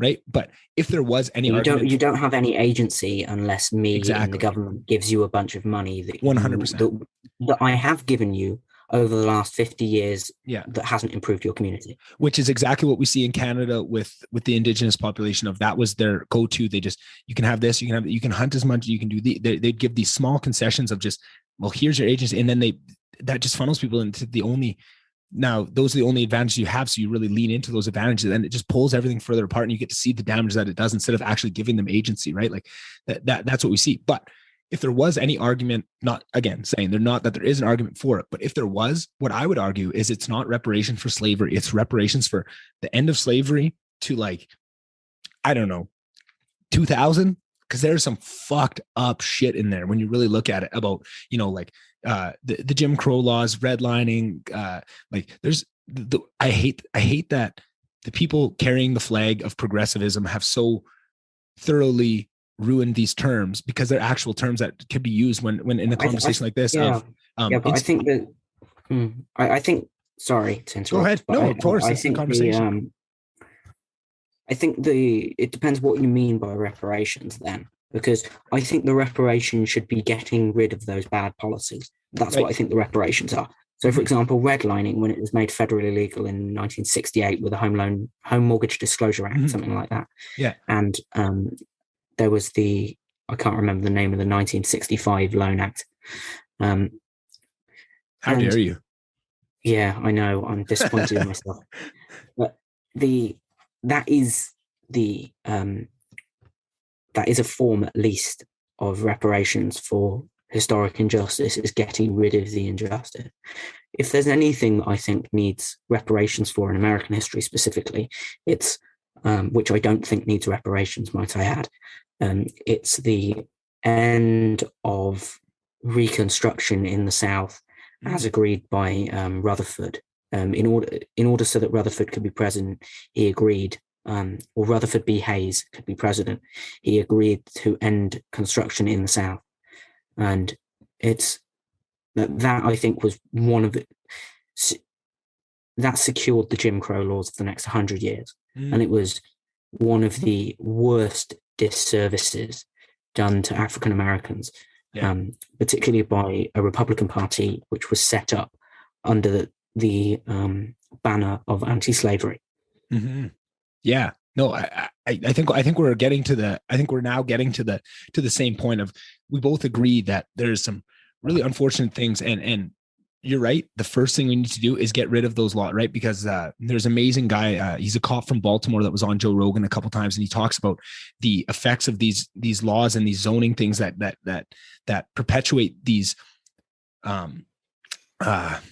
just perpetuate the same things over time, and that these laws, they were mainly enacted back then, but we're still seeing the repercussions today, and you need to change those laws to be able to bring that forward. But I also think that just acknowledgement is a huge piece of this too, of just acknowledging, again, this is where I get tough with the language, because this is the best way to describe it, but it's been so co-opted that people are probably just going to shut off when they heard it. But institutional racism, right? And people have taken that institutional racism paintbrush and just painted every fucking thing, so now it loses all meaning. But there are real areas where maybe it could be, that problem could be abated if the term was defined. That's one of the problems that we have at the moment is it's like a Mott and Bailey argument, where people make the case for the more egregious. It manages to be both a Mott and Bailey, where people make the case for the more extreme and then fall back on the less extreme. Yeah, exactly. Defund the police. Yeah, and at the same time, it manages to fall into the no true Scotsman trap, which is that it manages to be nothing is true systemic racism. Even if I bring it up as an example of systemic racism and you combat it, that's just because it's not true systemic racism. And it's the circular logic of what's generally provided as the argument, which is systemic racism exists, and it's you can see it in cases like George Floyd, and the reason that George Floyd is based on racism is because America is systemically racist. Right. So maybe if we define the term, that might abate the problem slightly. For sure. Yeah. And come up with better language. And I feel like the reason it remains undefined is because of the lack of conversations like this, where people that are proponents of it actually want to stand behind their ideas and have them tested and to find where the barriers of that lies. That's exactly what comes up to this, is that's the reason they paint the brush wherever they want, is because there's no accountability systems for them to back up these ideas. And they're so circular. I also think it serves their interest. I also think it serves their interest to not define terms. 100%. There's a famous quote from C.S. Lewis from the Screwtape Letters, where Screwtape says to another demon in the book, and he says, well, describe all of the things that you're doing. By the way, you see, this is prophetic, but describe everything that you're doing as democracy, he said. But don't define democracy. It's not, you don't want it to be a political system or way of voting. You want it to be a nebulous construct that you can rely on in order to push your social and political agenda. Yeah. Yeah, no, I couldn't agree more. And I think we see, institutional racism, right? Like that is a perfect example of that. Yeah, that there's so much benefit to be gained by not having it defined. And there's so much, and that's why, and it creates so many of these terms, they get to name them whatever they want. They don't have to define them. And then you have to combat them.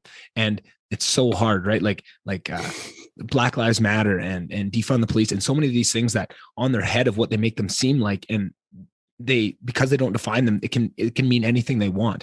So it's so hard to combat those ideas. And in an attempt to combat the ideas that need to be combated, you now, just by the title of it, you put yourself into your own box, because now you're fighting against Black Lives Matter. Like, wow, you're a terrible human, right? Like, obviously Black Lives Matter. It's like, yeah, but that's not what it is. That has been so misdefined, and has brought it to such this nebulous idea of all these, like attacks on the fundamental family, on scientific rationality. Like, it's like, wow, this has turned into something that I cannot support in any way. It's dangerous. It's one of the most dangerous things that we have, like, today, to not have that conversation, right? But then here's my thing. So now, having all that understood, it makes it tough, because the natural reaction is just to push back so hard against that and to fight with everything you have, because it is so disingenuous and so hard to fight against, and is so dangerous that you need to. But it's easy to fall into the trap of not giving the side its due. Of this is where I want to come back to, is I so wholeheartedly believe that there are so many things that need to be corrected, and there are real systemic racist endeavors that are still carrying on today, and I think that's where, to me, it's not about reparations and bringing these forward. It's about having open conversations where you can separate the wheat from the chaff, and find real areas that need change and that need to be addressed, and that there needs to be, sometimes it seems so silly that there can be an apology, but just to acknowledge that something happened is a huge deal, right? Like, I feel like there's so many things, like the crack epidemic, Oh, so now this is the bit of the conversation where I defend the drug war. Yeah, but this is what I'm saying. But like, there's certain things, there's some real sketchy things that went on with government agencies and drugs throughout the 1900s in America, and who that disproportionately hurt. And it's very clear now, right? Like, there's so many books written on it, right? Like I don't know if you can see it, Chaos by I can make out the title by Tom O'Neill. It's all about the Manson family and Haight-Ashbury experiments with LSD that operated until that book came out. That was just, an anti-hippie movement that was run by the CIA that was giving LSD and trying to, brainwash these people with this stuff. And it's very there's documentation showing that they've done this, and it was in a clear attempt to attack these people, but they won't admit it. And now there's all this evidence that they did a very similar thing with crack and African Americans, and the actual effects you see of what that had on the family system and that. And yeah, they will never acknowledge. I'm sure the CIA is never going to come out and say, yeah, we wanted to attack the African American core family unit and pour them or force them into the natural repercussions of the stereotypes we're trying to build. We can create this by attacking them in this fundamental way. They're never going to come out and acknowledge that, I don't think.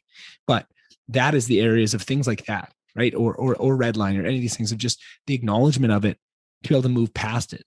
Because I feel like that's where so much of the arguments lie, and so much of the reason that I feel like the reason so much of ideas like defund the police and what Black Lives Matter turned into, the reason it has so much power, even though, like we said, the arguments are circular, there's no real logic, it is, really backwards and dangerous thinking, the things that they're actually putting attacks on. But there is such a real truth to that. There is injustices, right? Everybody can feel it, right? Like, if you leave it nebulous and undefined, and you ask somebody, is there injustice? Have people been treated wrongly for the color of their skin? That is true. And there is that too. And you have to recognize that to see where the source of the power is. The only reason those people have that is because people that are completely untied to it, right? People that grew up in Canada, like all my friends that I went to university with that have never met a black person in their life till they went to university probably, right? But they're so on board with this and they're so detached from it because they recognize that deep down in their stomach, they recognize that there is some real genuine inequity that is happening in the world and that these systems aren't fair. The one thing I will say is that I am more skeptical of accepting that in the general than I am in the specific. So the reason I'm skeptical of the term systemic racism isn't because it's been co-opted necessarily. It's just that it's too vague. And I would like to be dealing with racist incidents, and I would like to be. I would rather not be dealing with any racist incidents, but I would rather than dealing with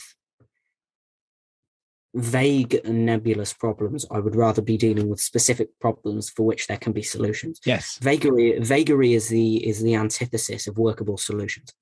I agree. And I feel like that's a tool because their goal for so many of these people, their goal is not to actually solve any issues. It's to have an identity surround fighting this, right? It's I don't know if you know who Bo Burnham is, but he's a comedic, a comedian that does like lots of songs and stuff. And when I grew up, I used to love listening to him. He was on YouTube, one of the first YouTube stars of putting his music out. And he has this one song where in this certain part of it, he talks about the inventor of rape whistles and the dilemma of wanting to sell more whistles, but also wanting to prevent rape. But if rape goes down, the need for rape whistles goes down as well. So you lose your business, right? And it's this thing, it's this dynamic. And he does it in a quite funny way. If you hear the song, it's pretty good. I kind of brutalized it, but the idea stands of so many of these people, they don't want racism to be solved. The more racism there is, the more things they can paint with that racism brush, the more their identity grows and the more power they have. It's a power dynamic thing that they. I don't understand how it's an identity. This is a kind of a separate point, but I don't. For it to like Christian is an identity, or Jew, or even male is an identity, or female are identities because they give you modes of living. Yeah. And I don't understand how. I mean, there's a line from a famous rap song I can't remember the name of. Believe it or not, I'm not very into rap. Which is they knew that racism was hot if they designed it to sell. It's something like that. Yeah. And I don't understand how you can formulate an identity without giving yourself a way to live your life. Like the purpose of an identity surely is that it gives you a way to live your life. Right. And that's exactly what I see. I could name you 20 to 50 people that I know personally, that I went to school with, that I went to university. I got to see them test their ideas. That I know that they are bright, intelligent people, but their whole identity and what I think makes this possible is social media, because you can now create an identity where you don't actually have to do any work. It doesn't actually have to be what you really spend your time on, but you can make it look like it. If social justice is your thing, right? And you just share. So it's Palestine this week, I'm sharing that. Oh, it's Black Lives Matter, I'm Black Square, that's what this is. And they build this whole identity around supporting these causes. How many actual issues are they trying to solve? Zero. How many, Can I just quickly, of course. I really need the toilet. So oh, hell yeah. Cut this out. Yeah. I'll go now. Yeah, for sure. All right. Ready to rock and roll? Yes. Yeah. I remember that it was social media. So. Yes, exactly. And I think social media creates this atmosphere where you can pretend to have an identity where everything you do is for others, and all they need to follow is just what is the wind blowing towards today? Who is the oppressed person, right? It's the oppression Olympics of just, I'm supporting the most oppressed for whatever. And it's with zero research. It's just about following you build up this ecosystem of it's going to feed into you automatically. You don't have to do zero work. It's going to show you exactly step by step, share this post, and you're doing the right thing. And within that, there are people that really care and that really want to make a difference. And it's hard to separate those two out that are actually making change.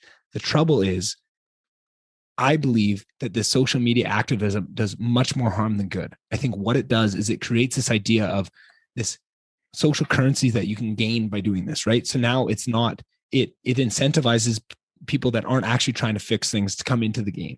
And because they get all the benefits of doing the work without doing any work. All they do is share a couple posts and they get all this social gratitude, right?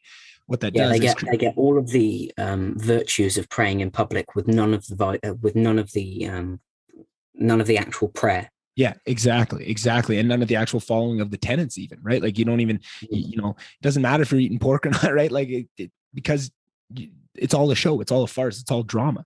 But what that does is it creates the whole dynamic of this whole social justice is now just drama, and it shows. And the people that are actually in control of making the changes that we're all pretending we want to see, the Nikes of the world, the Amazons of the world, the governments of the world, all it shows them is, hey, we don't actually have to make change. All these people want is just a show. It's theater, right? So Nike throws up there, we are behind Black Lives, we do all this, and they don't make any actual change. They don't actually put anything you forward. Make your icon, you make your logo a rainbow for Pride Month. Exactly. That's all that you do. Exactly. And that's just what this creates. And that's what people, performative wokeness. Exactly. And I think this performative wokeness is so dangerous. And I feel like you need to be on the side of, only share something if you really want to, if you're actually actively doing something or you're coming up with solutions. Don't just share shit for anything, because now that gives the free excuse for other people to do that and people to have real control. Because the way people think, and this is what is so upsetting to me, is I don't see any of this as malicious, at least not consciously. I think it is malicious for some people that really, the Robin DiAngelos of the world that know better and know what they're bringing to the world, and just creating racism out of thin air to fight against. I think that's dangerous. But for the most people, they think, I can't make a change. I'm not Nike. I'm not Jeff Bezos. I can't make a real effect in the world. The only thing I can do is throw my support behind it to share the black square, right? I'm doing my part. But what they don't recognize is, not only are you not doing your part, you are making it worse. You are perpetuating the system that is the real reason that these things aren't changing, that there isn't people bringing these causes, right? Like some of the riots and things we're seeing is like, you don't have any cause at the end of it, right? Like now it's just mayhem for mayhem. If you don't have real actionable goals and actionable things that you want to see, and it's not just Mott and Bailey arguments, which I think really, the more that society understands what a Mott and Bailey argument is, the better off we'll be, because that is such a tool in the bag of this performative action, and just to show people, maybe give people an example, because I feel like they may not have caught what you meant by that earlier, is I think defund the police is a very good example of this. Of they say defund the police, right? They go to it of this, just we throw out this argument on its face of defund the police, right? And it's very easy for people to make an argument. Hey, in reality, that doesn't really work out so well. This, and this happened. We can see it. You see what happens in New York. And then they go, yeah, well, we know that. That's not actually what we're saying. We're saying we want to differentiate and change the pay and move it all around. But that's not what you said. You have this really broad, forward-facing idea of what you're shouting from the rooftops. But then with the first sign of attack, you can just retreat back to the lesser extent of what the idea is. That's much more reasonable and much more, and you can do it in steps. You can give one level of reason. If they still have arguments for that, you can go to a much more reasonable, and then you can kind of come all the way to their side without ever having to admit any fault or any wrong. And it's a very pernicious idea that is just, it leads to everything. People being able, it leads to the situation where people are able to, for want of a better word, leftism, smuggle you. Yeah. Which means they make Mott and Bailey arguments on all of the points, and then they wait till they get to one where you don't know what you're talking about, and that's where they smuggle in their leftism. Yeah, it's something like that. And if I can just provide maybe an explication as to why social media activism is so terrible, I think it's because the internet is a postmodern fora. It's something like that. Because if I decide something is true, then not only does it become true, is in, if I change my profile to male, everybody will see me as male. If I change my profile to black lesbian, everybody will see me as black lesbian, even though I'm not, right? And it's not just that, but it's that I can, even of my known friends, move to a fora that will accept me as said black lesbian. And if they don't, I can just change and move on to another clique that will. And if you think of socialization as a 3-step process, The first step being that you assert, or the identity formulation is a 3-step process that involves a fair amount of socialization. And the first step being that I formulate my own identity and I get to choose it. And you can say, this is when like 3-year-olds say that they're Superman or a Decepticon. Yeah.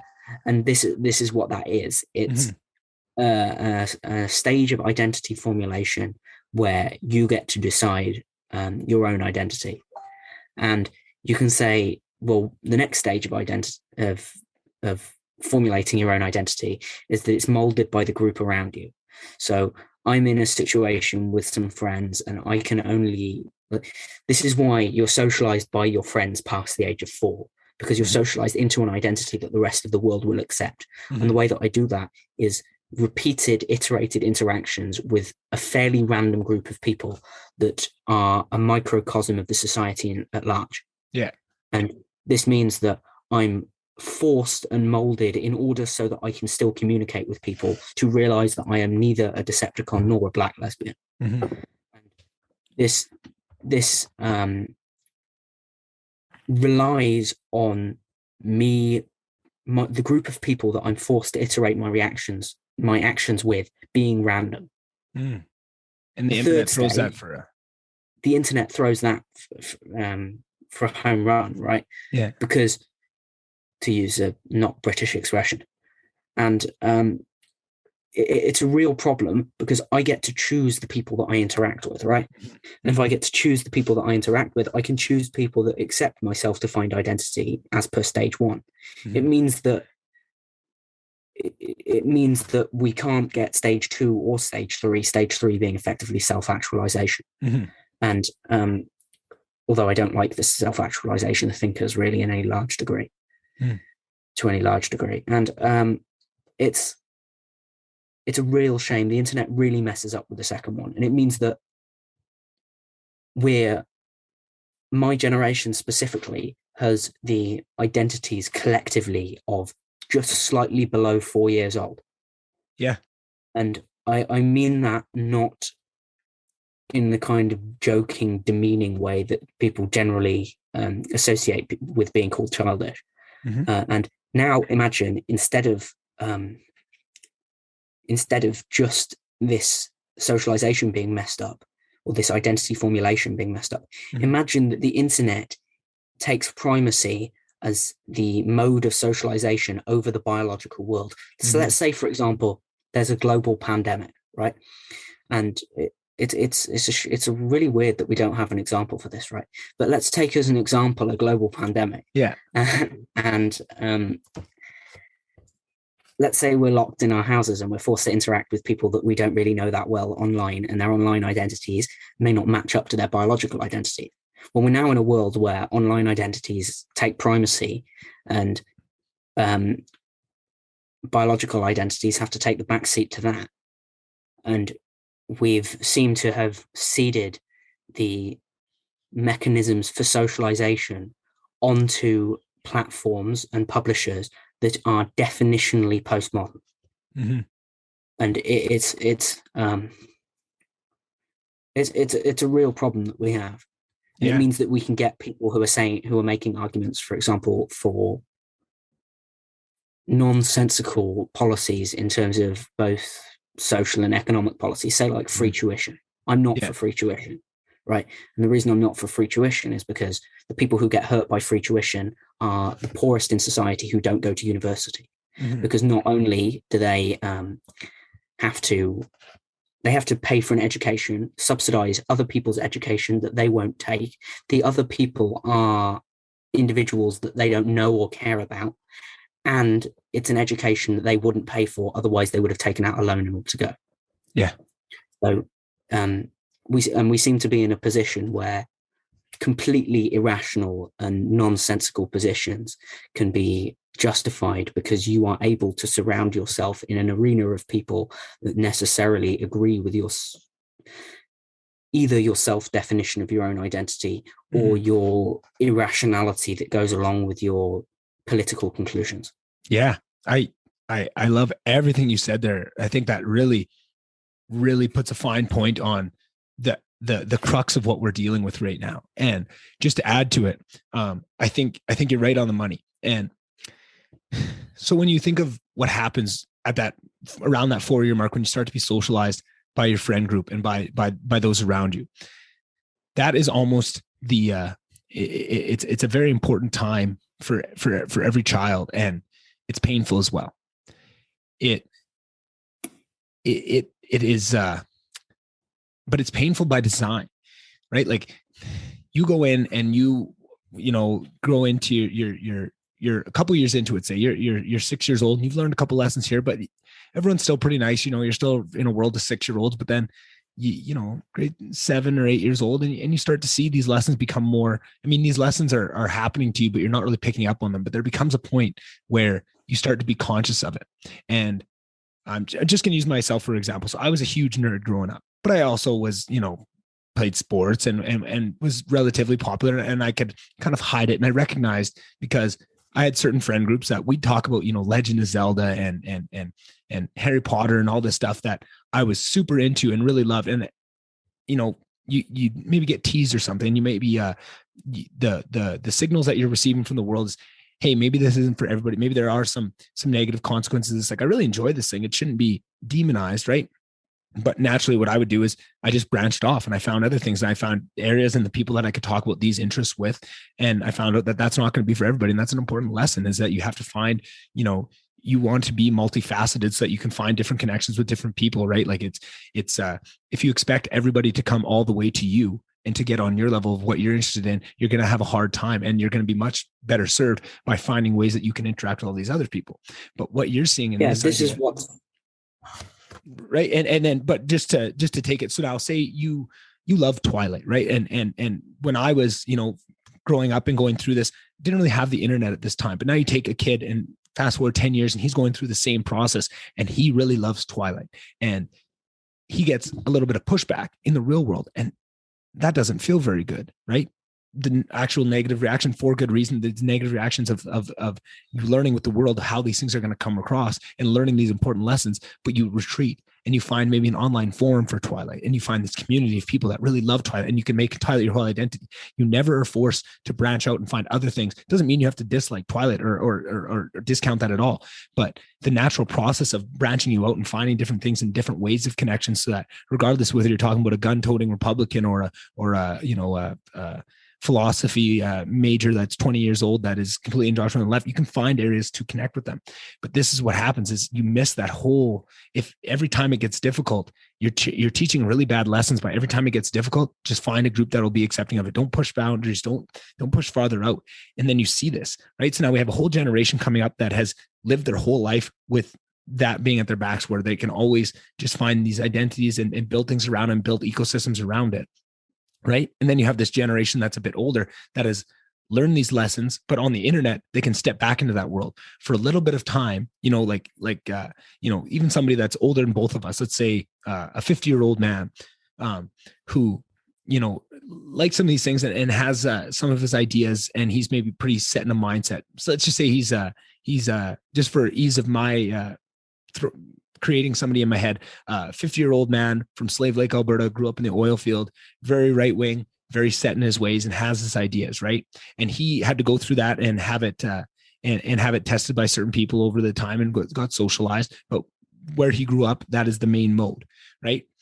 And now you take him and put him in a pandemic, and even though he had learned all those lessons, it gives him an opportunity. There's a way where he can step in and create an online avatar that doesn't have to deal with any of those negativity, and he can only find people that agree with that 50 years of building up this idea that he has and this worldview.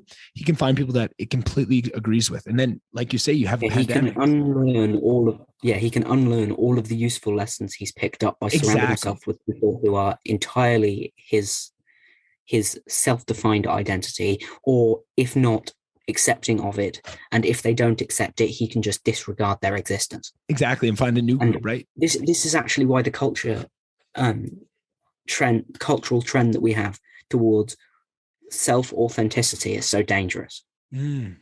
Because my authentic self is a barbarian And, Yeah. I think this is the case for most people. Mhm. I mean, I especially think this is the case for most men, is that their authentic self is a little monster that runs about as a child breaking vases. Yeah. Effectively. That's so funny. I call it the caveman. I feel like it's so funny to talk on this podcast about these topics and people. I'm like, you guys don't realize I'm a fucking caveman. Like if you saw I just agree with you so much. Sorry, I didn't mean to derail you, but I that's what I call mine is the caveman. This is the idea that we are supposed to be embracing this authentic part of us is completely the wrong end of the stick. Yeah. The reason that family structure is so important is because it acts as a civilizing force against these barbarian tendencies that we have. Yes, it civilizes you and makes you a good citizen, which isn't the same as being a good person. Yeah. Yeah. And I think that's, you need to elevate yourself past those baser instincts, and you can still have them and you can still keep in touch with it. You don't want to disconnect completely with your own truth and just take on, I think that's the other side of it too, just taking on other people's ideas and completely emptying yourself out so that you think you've brought yourself up to this. I don't know. I'm going to get it confused with that, but where I was going with that argument of, the 50-year-old man that has this opportunity where more and more, if he leans more into the internet world and out of the world of reality, you see, how the temptation there, and you see from about 2008 or 9 to the time we are now, with the advent of Facebook and Instagram and all the evolutions of it, there's that pull just gets stronger and stronger every year. It gets more and more. The algorithms get better and better to hold you in there, and the temptation to be sucked into those echo chambers of what it is has just gotten more and more and more. And then you have a pandemic, like you said, something like a pandemic ever happened and made people completely shut off from all those lessons that you learned being out in the real world and actually having to defend your ideas in front of somebody, not behind a keyboard. You have that. Yeah. When talking about defending your ideas behind a keyboard, the analogy of road rage seems to become more and more apt. Yes. It's as if similar to road rage, we're separated only by a screen, and we suddenly lose all rational instincts and become like, if you want to see what your authentic self is, just put yourself in front of a keyboard and give yourself 140 characters to say what you want to say. Yeah. That's exactly it. And I think the temptation is so strong. And that's where I try and come at this I try and come at everything. People that have listened to a lot of episodes will know this. I try and come at everything from a place of love and compassion. That's what I think is going to solve all this. That's what I think is the antidote, very much in the line of Joe Rogan and Lex Fridman, these people that really are unabashed about their belief in love and compassion. And that's what's going to bring things forward. And I try to have compassion for this because it's the systems, it's the algorithms, it's human nature. They're all tied together, and you can see when you zoom out like this, you can see the temptation is there and how tempting that is and how painful, right? If you recognize how painful life is and how much it hurts to have something you love like Harry Potter and have the whole hockey dressing room laugh at you because you read Harry Potter, that fucking hurts, right? Like I have so much compassion for people that want to retreat away from this, because the world is painful, and never in the history of society have we had something that would allow you to retreat away. I think it's always been there, right? Some people would retreat away into books, right? Some people would just detach themselves from reality. Maybe 100 years ago, would just retreat into books and fantasy and stuff like this. There's always been ways, but it's never been this tempting, right? Where you can have a whole complete separate online life that you never have to deal with any of the negatives of life. It's only you can surround yourself with all this stuff. It's so tempting, right? So now you have the older side of the generation that has, been through all those lessons, but is unlearning them and has that temptation to log into Facebook and go on and argue with all their, all the people they don't agree with, or do whatever they want that sucks them in, whatever piece of the algorithm, because there's all different things that hold people on these sites for different reasons, right? Some people want to argue, some people want to have their own ideas just propped up and push forward. And then not to forget about this younger generation that's coming up that never knew anything different. So now you have this whole older generation that learned all these lessons, but life is hard and maybe they didn't accomplish something. They're not very happy. They're 50, 60 years old. And this is the only happiness they have, is this diving into this world. You have this younger generation up that has always been supported and has never had a hard thing thrown at in their life, because they always have these people to go back to, and they never branch out, and they just build this whole identity on, being the oppression Olympics of, this is okay. This is the power of where I go into. It just builds you further and further. And then you have people like myself. And I think luckily some people are escaping the net like yourself, as someone that young, but you feel like you're caught in the middle and you're seeing both sides. Because I was around, I remember when we got Facebook, I was like prime high school age when Facebook came in. And really that was the one that overturned. I mean, some people might say MySpace, but that was pretty universal at that time. MySpace died as well. Right. Pretty quickly. Yeah. Isaiah Berlin had an idea which he dubbed retreat into the inner citadel. And the idea was that there is a propensity on the part of people, if they are not very good at something, to retreat into their inner citadel in that domain and criticize the validity of the domain. So one thing that this was this massive red pill moment that I can't undo. But one of the things I see with a lot of what's going on is that they're not people who aren't very good at socialization.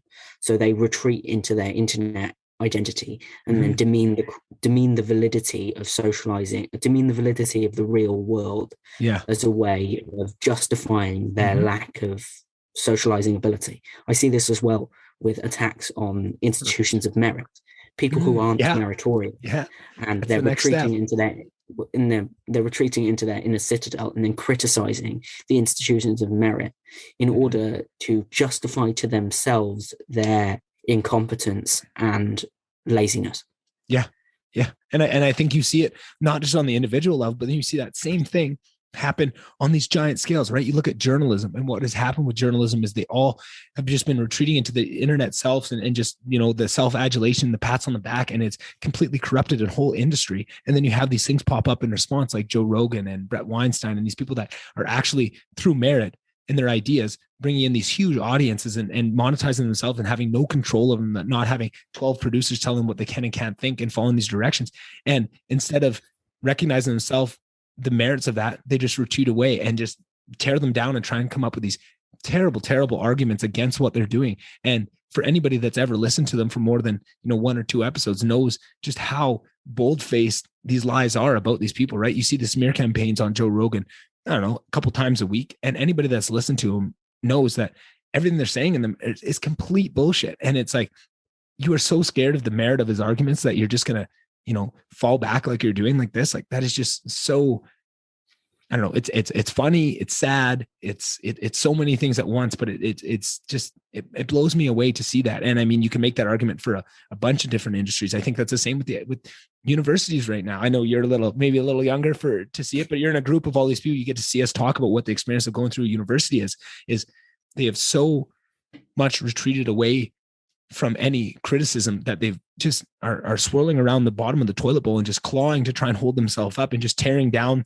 the actual institutions. Like they're tearing themselves down in an attempt not to change and not to address the criticism that they're receiving. It's wild to watch. I honestly can't even, it seems like the more I see this stuff, the more sure of the simulation theory I am of just, this can't be real, of just how ridiculous this is, right? Like the entertainment factors is just off the charts. Like Elon Musk has talked about this idea of, the most entertaining outcome being the most likely, right? And that's kind of how he lives his life a little bit. That's one of, just the underlying things. And that is very much an idea of the what did I just say? The theory of words.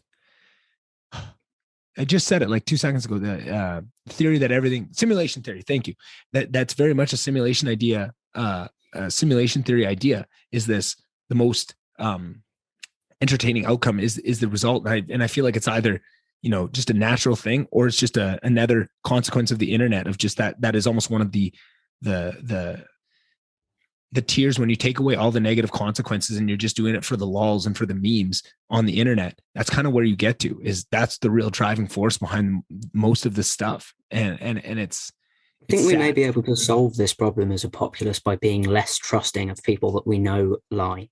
Yeah. We seem to have this phenomenon where, like, my view is that I don't trust the New York Times. The reason I don't trust the New York Times is because I can disprove everything that they're saying about every country that they're writing about if I know about the country. And we seem to have a culture or a significant proportion of a populace that has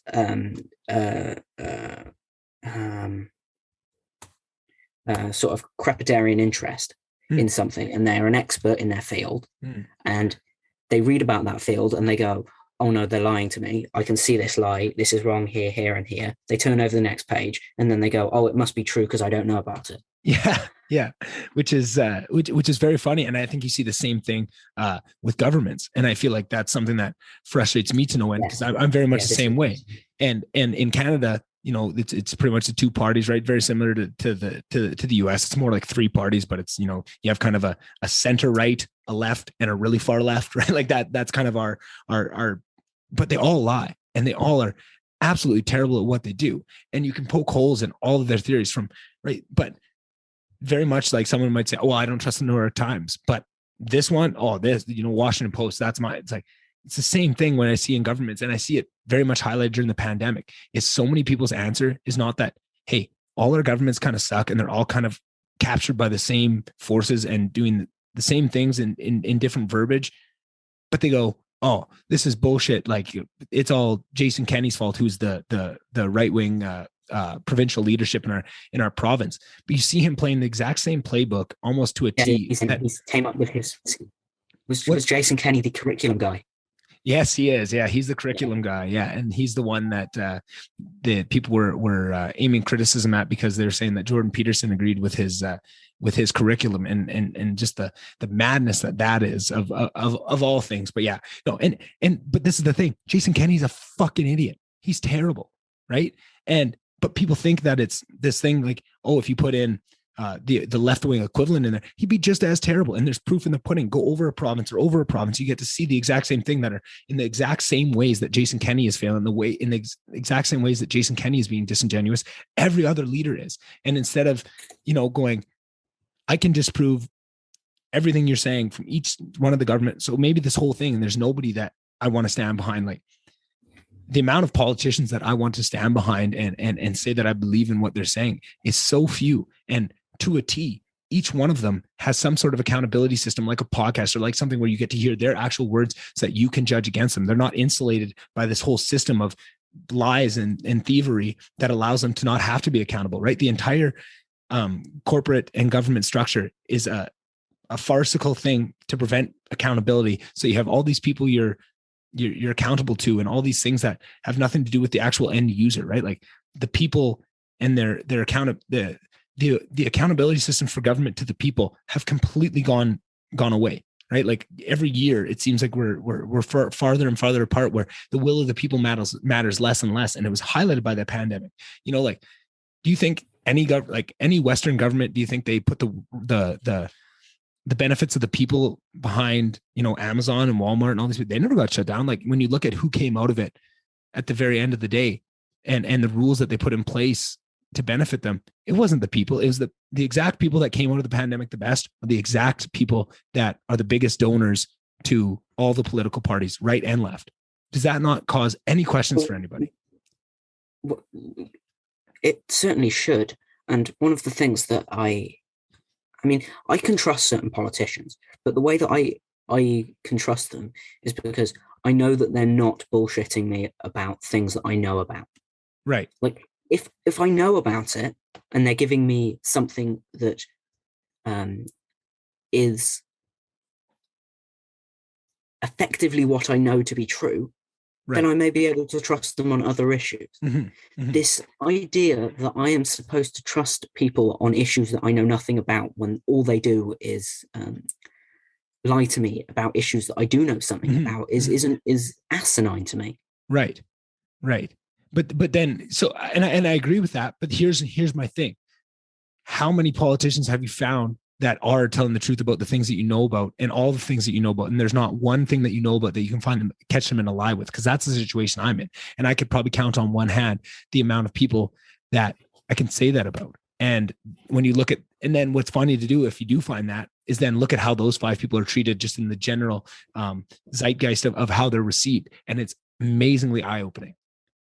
I find it interesting because in answer to your question, is that if you're defining lie as conscious lie, then I can count on one hand the number of people who I think don't lie consciously, the number of politicians who I think don't lie consciously. Right. And if the answer is unconscious lies, then nobody. Right. Because I can disagree with you and think that you're trying to aim towards truth and trying to aim towards progress, even though that term has been hijacked. Yeah. But we can have honest disagreements, but the amount of people who I think aren't consciously, the amount of politicians, not people, who I think aren't consciously lying to me, is decreasing. And we see this in the UK with, we have a voter turnout for general elections of something like 36%. That was our voter turnout last election. It's incredibly low. And we have, without having the same kind of divisions that are had in both Canada and America, as far as I'm aware, we have an incredibly high level of disenfranchisement, especially across northern seats in what's known as the Red Wall.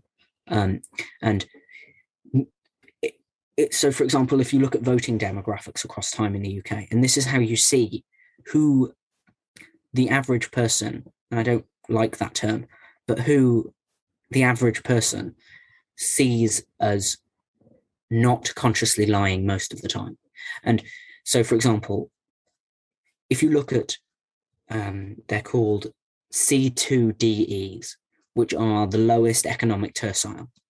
And if you look at their voting patterns from 1973 or I believe it was 1983, actually, it was the election with Michael Foot and Margaret Thatcher.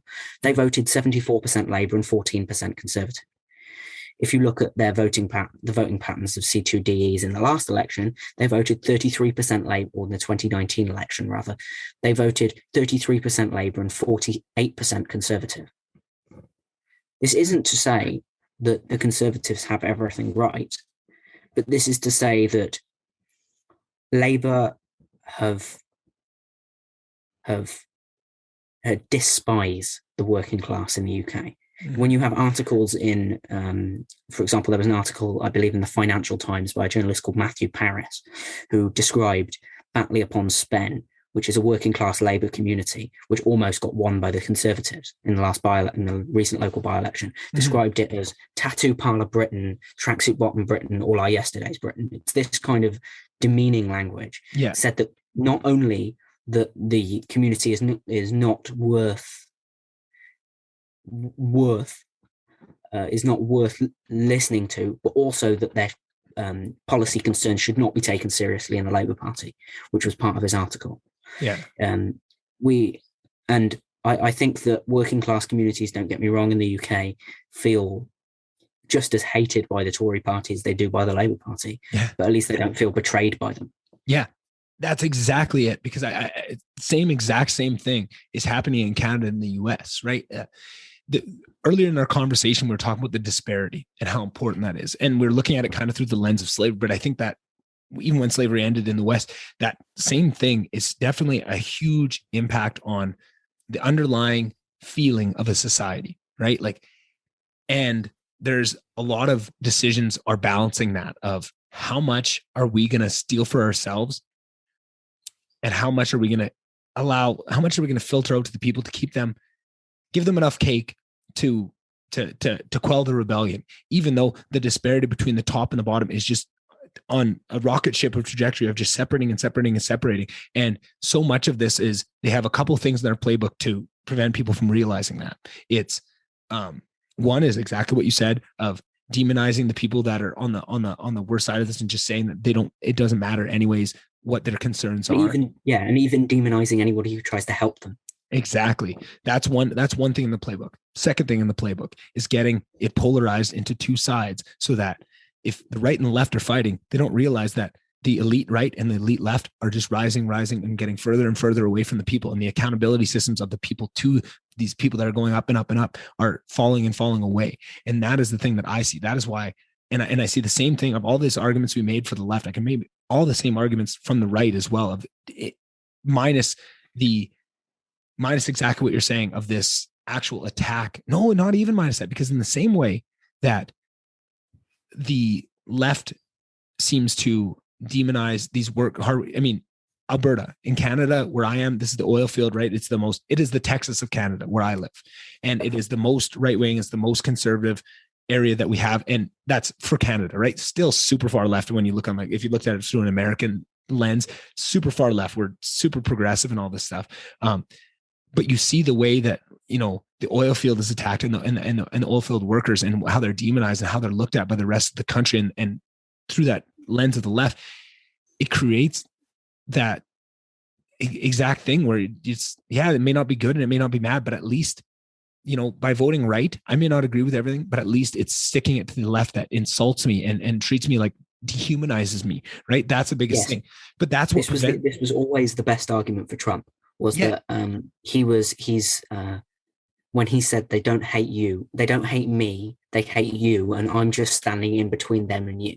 Exactly, right? And that was always and people actually recognize this in that this is weird for me because I'm an institutionalist more than I am a populist.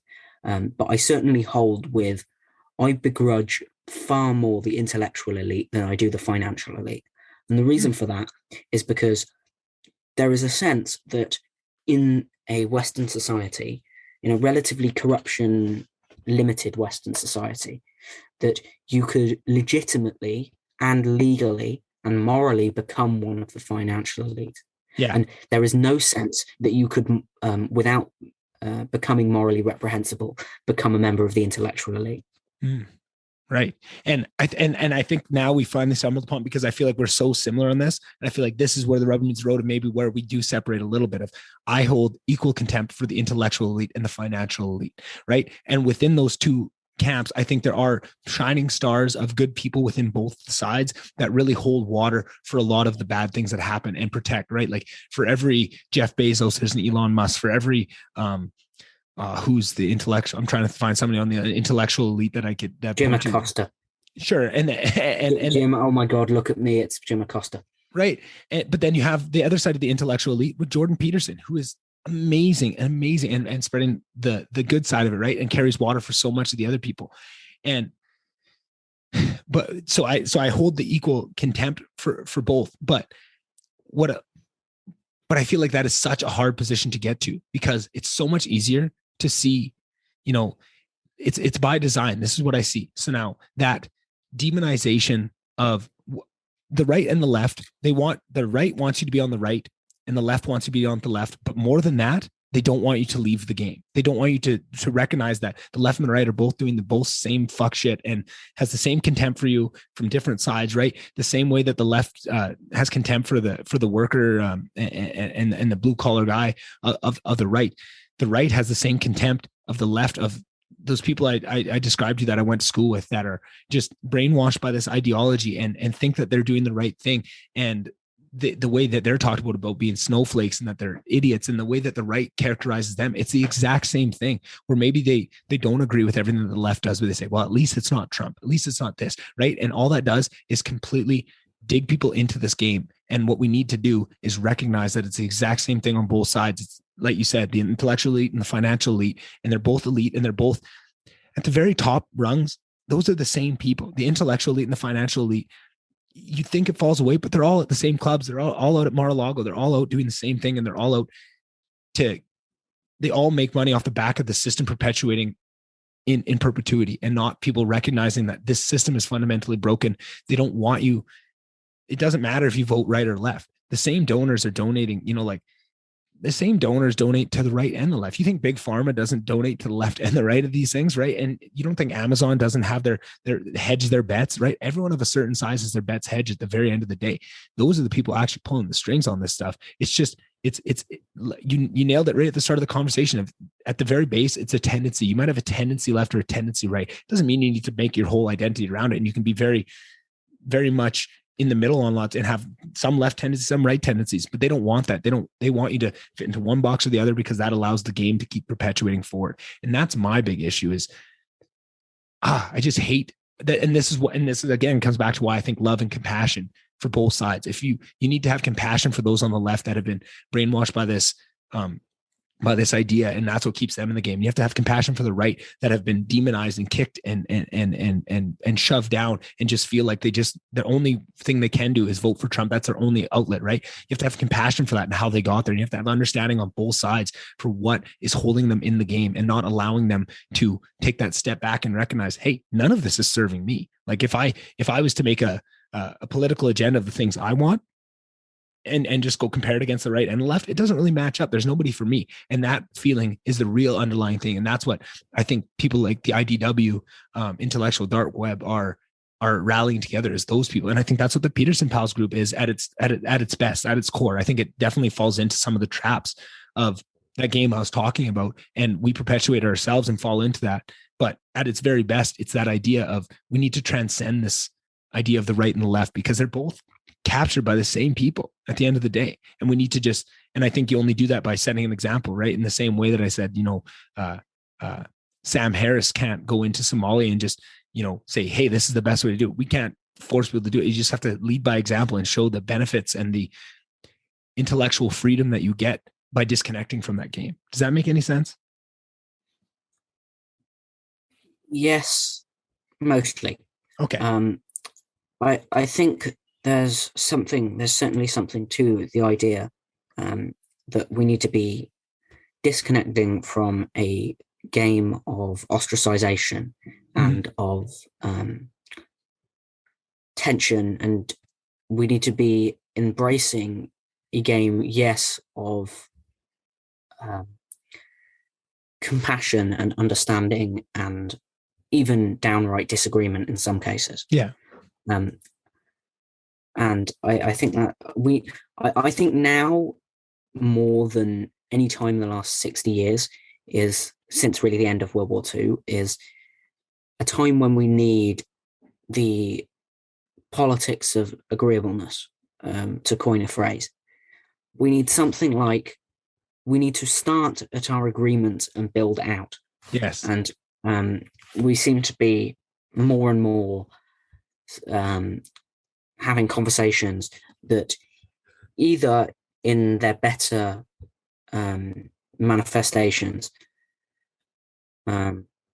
go, here are the things that we agree on, now let's get to all the things that we disagree on, or in their worst manifestations are just like, they start with the disagreements and don't get past them. Mm-hmm. And this is one thing that it's a reason that I think the IDW were beating the odds as a sense-making mechanism in the breakdown of our other communal sense-making organs, was that they were acting in good faith and in long form to start conversations from points of agreement, which was literally, in their case, only fundamental values.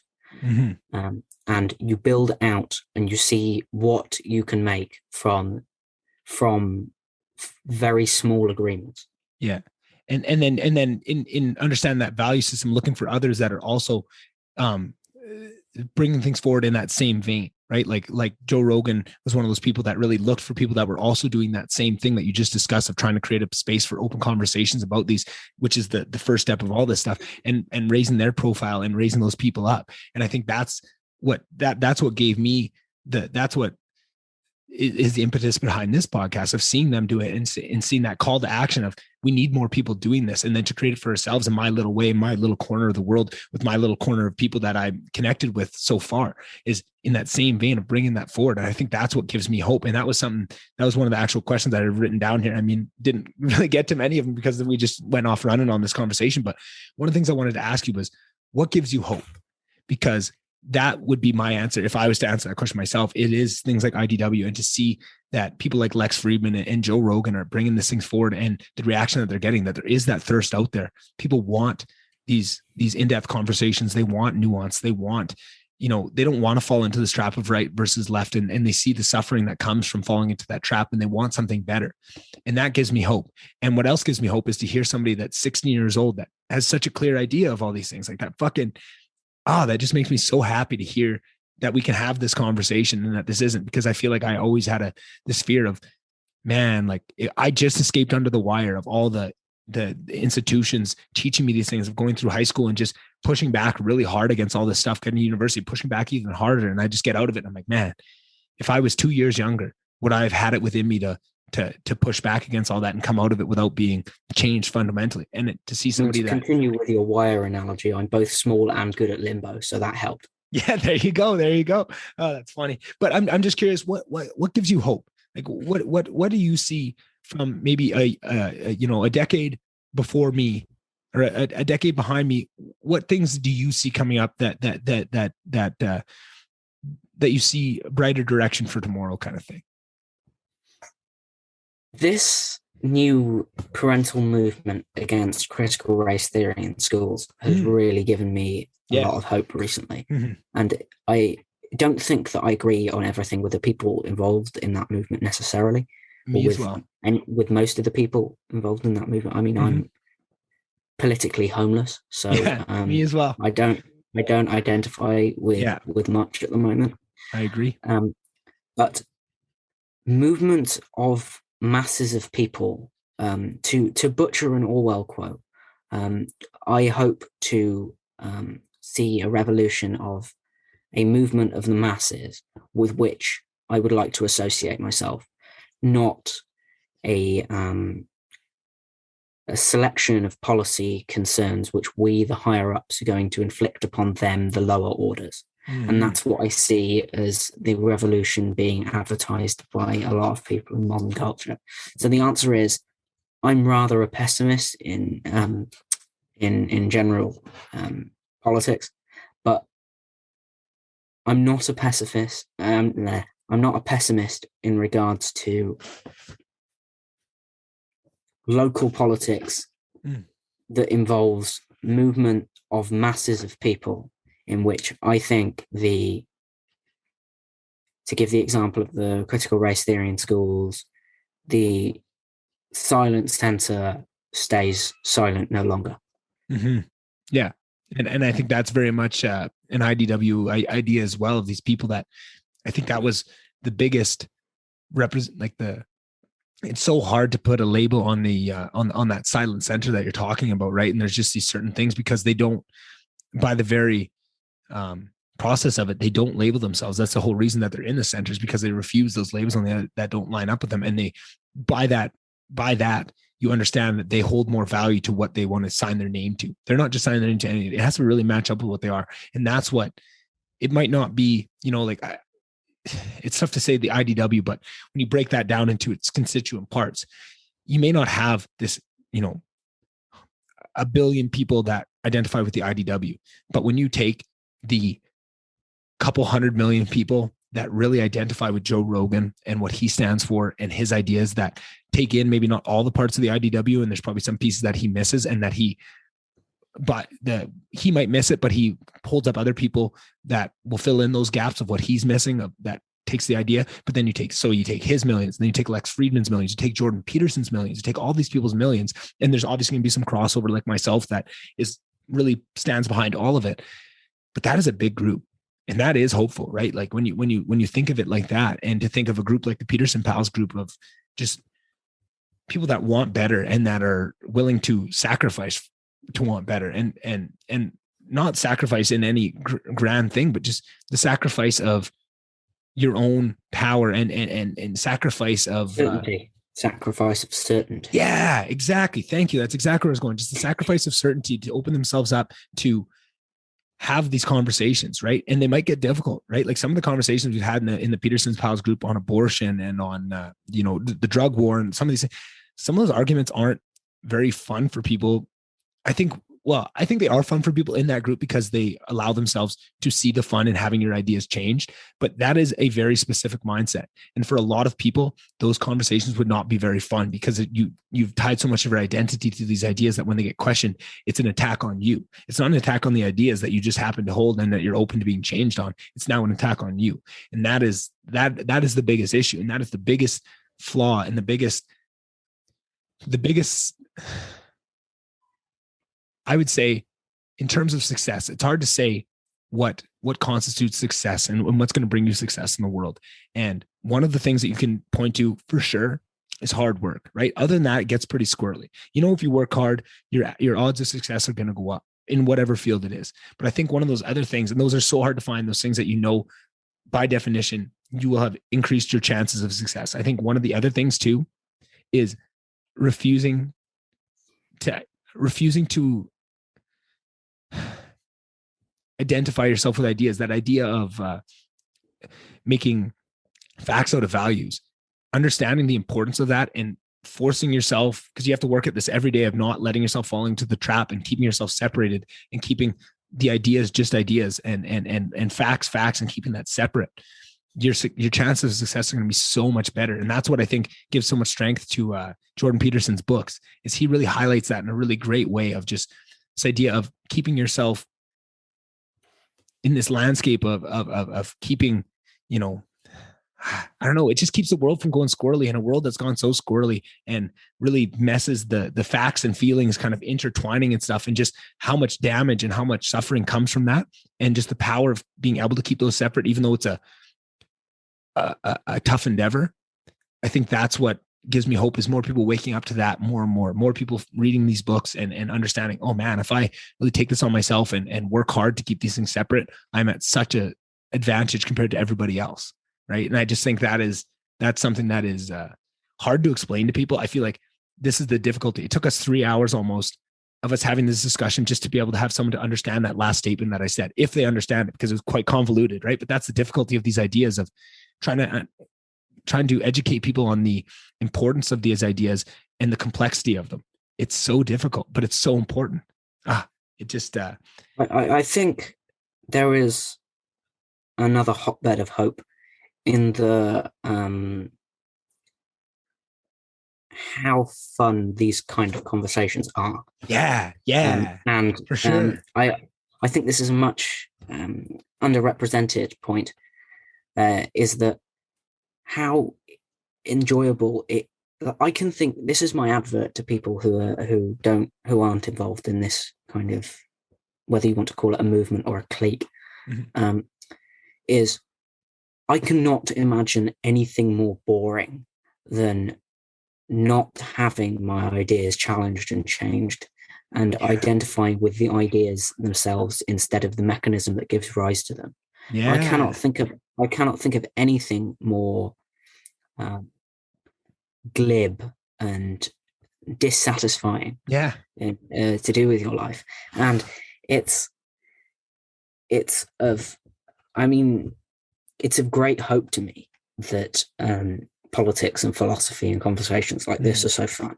To quote Michael Knowles, of all people, I have desperately tried to stay out of politics my entire life, but I can't. It's just too much fun. That is exactly it. You sum that up so well, and you're right. So I was telling you before we started that because of the pandemic and stuff, I'm a real introvert. I need my time alone to really reset and I love doing this too. And it might come across to you that I'm an introvert because of what I've chosen to do with this thing.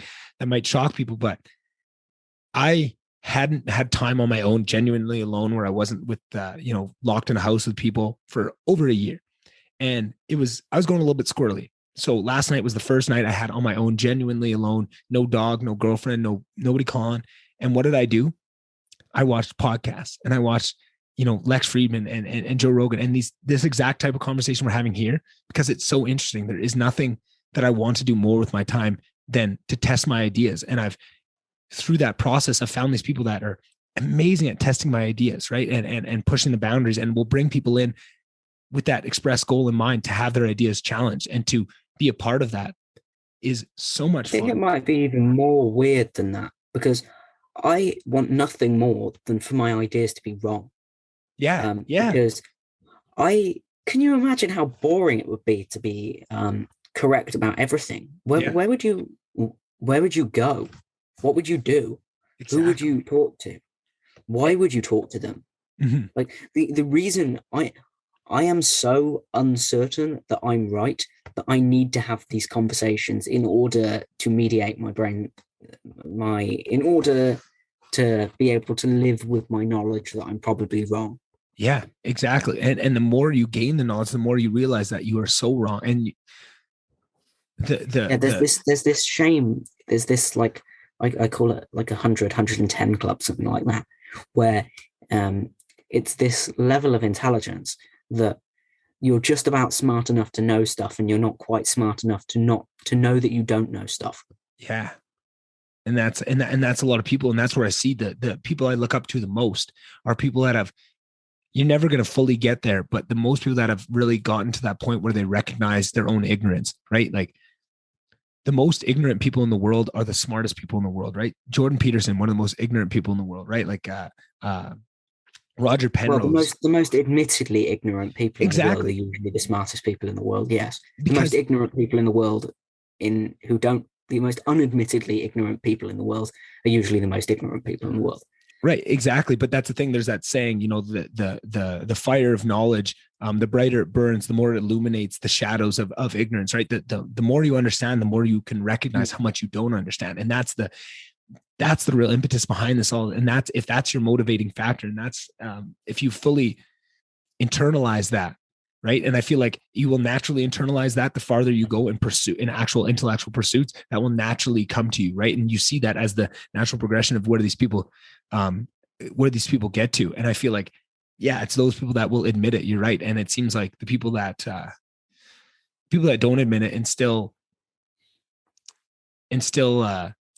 end up at the top are those people that are, in terms of like financial success and power acquisition, they might get to the end of that road and they might look on paper to be successful, but you don't look up to them in the same way. Like, I'm trying to, because I don't think it is, I think you're right that it's not a natural end to that game, because I think there are people that will, you know, accumulate a vast amount of wealth and power and still not, but do that in the sense of not recognize their own ignorance, of buying into their own hype and just believing that they understand the game better than anybody else. It won't end up optimal Pareto in economic terms. Yeah, right. Like that's kind of where I'm going. Like Pareto optimal, rather. Yeah. I knew what you meant, and that's a good way of looking at it. I just think that there's so much more to it, and I feel like for so many years, just this capitalistic nature of looking at what we value, of just being dollar figures, right? Of just, it's about wealth acquisition, and that is the only thing. But now we're starting to turn a corner where you can be wealthy in a way Elon Musk is wealthy, or you can be wealthy in the way that Jeff Bezos is wealthy. And those are two vastly different things. And I think the value system of just understanding that those two things are different is really going to highlight the next generations. And Joe Rogan's, right, one of the most powerful people on the earth, but does it in a beautiful way that is all comes from a place of love, and to show that is an opportunity, right? Like, for a long time, we didn't really have somebody to point to of how do you do this, right? How do you make all this? I mean, there's always those people in the world. I shouldn't say that, but it seemed like the people that we were holding up as the apex of what you want of accomplishment weren't the right people. And that is starting to change. And that's another thing that gives me a lot of hope, is to see that, you know, there are other ways to do this, right? Like, I plan on making a shit ton of money with this podcast over my life, right?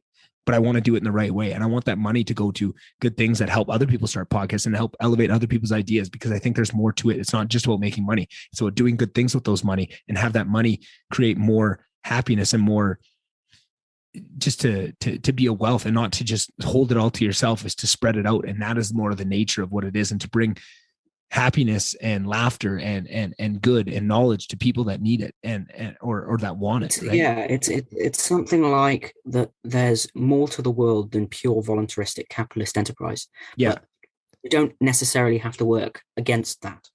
Exactly. It's something like you have to work, because capitalism isn't a system that comes with a morality attached. Right. So you have to attach a morality to it that's functioning and acceptable. And unfortunately, I do have to go very soon. Of course. Yeah, no, thanks. If you'll just allow me to take a few seconds to maybe end this. Yeah, of course. End this with a quote by Ludwig van Beethoven, only to say that one of his more famous quotes was, don't just study your art, Force your way into its secrets, because it and knowledge is what will take men to the divine. Wow. That, man, I got goosebumps right now, Elijah. That conversation was all I hoped it would be and more. I think that's the most beautiful way to end it. I can't believe you're fucking 16. This blows my mind and gives me so much hope that there are people like you out there. And anytime you want to come back on, like I said, I think we had probably 900 topics we didn't even get to touch. We can do this all the time, because I think people like you deserve to be heard, and your ideas deserve to be tested in the best way that I can, and to maybe use this as a platform to bring people that can probably test your ideas better than I can. But I just love that you're out there doing it, and that you're showing a good example that you don't need to wait till you've accomplished all these things to test your ideas, and to show people, the work that you've done so far, and to test that against the best resources you can, whether it's Jordan Peterson, whether that's me, whether it's people in the Peterson Pals group. It's just such a noble enterprise. And I'm so glad that you're doing it. And I'm so glad that you exist. And I'm so glad that you're willing to give me 3 hours of your Saturday, like you just did. It means a lot to me. And I'm very thankful for it. So I just wanted to, end it by saying a huge thank you for everything that you did over these last 3 hours. I feel like people are really going to enjoy it. And I can't wait to do it again. Well, yeah, a massive thank you for hosting me. And I'm sure I'll be back on for the myriad of topics which are yet to be discussed. Yes, and hopefully one of these days, not too far in the future, we can do this in person, so it's not through a Zoom delay, and then we can really get to the meat and potatoes of these things, and might have to do a whole Peterson Pals UK tour through it and get a bunch of interviews done. So I can't wait for that time. Yeah, we have to do. I believe at some point we have to organize a trip to the Shire in New Zealand. Oh yeah, definitely. I mean, I'm more of in all fairness, I'm more of a Harry Potter guy myself, as evidenced in the group. But I mean, a trip to the Shire, I wouldn't say no to that either. I'm a Lord of the Rings guy at heart too. It's just a couple of rings below a couple of my other ones that I hold a little higher. So yeah, can't wait for that. And you go get some dinner in you. You look like you're wasting away in front of my eyes. You need to get that nutrients in, and we'll definitely do this again soon. Hey. Yeah, sure. Sounds good to me. All right. See you, brother. All right. That's another episode in the books. Let me know what you guys thought of that. Please reach out. I always appreciate that. All the things I mentioned, every intro and outro, following the social media pages, sharing them, it all goes a long way. Subscribing to the podcast, leaving those likes on the YouTube page, that really goes a long way. Thank you guys all for that. Hope you guys are having a great little December here, and I hope to see you guys in the next one. All right. Bye.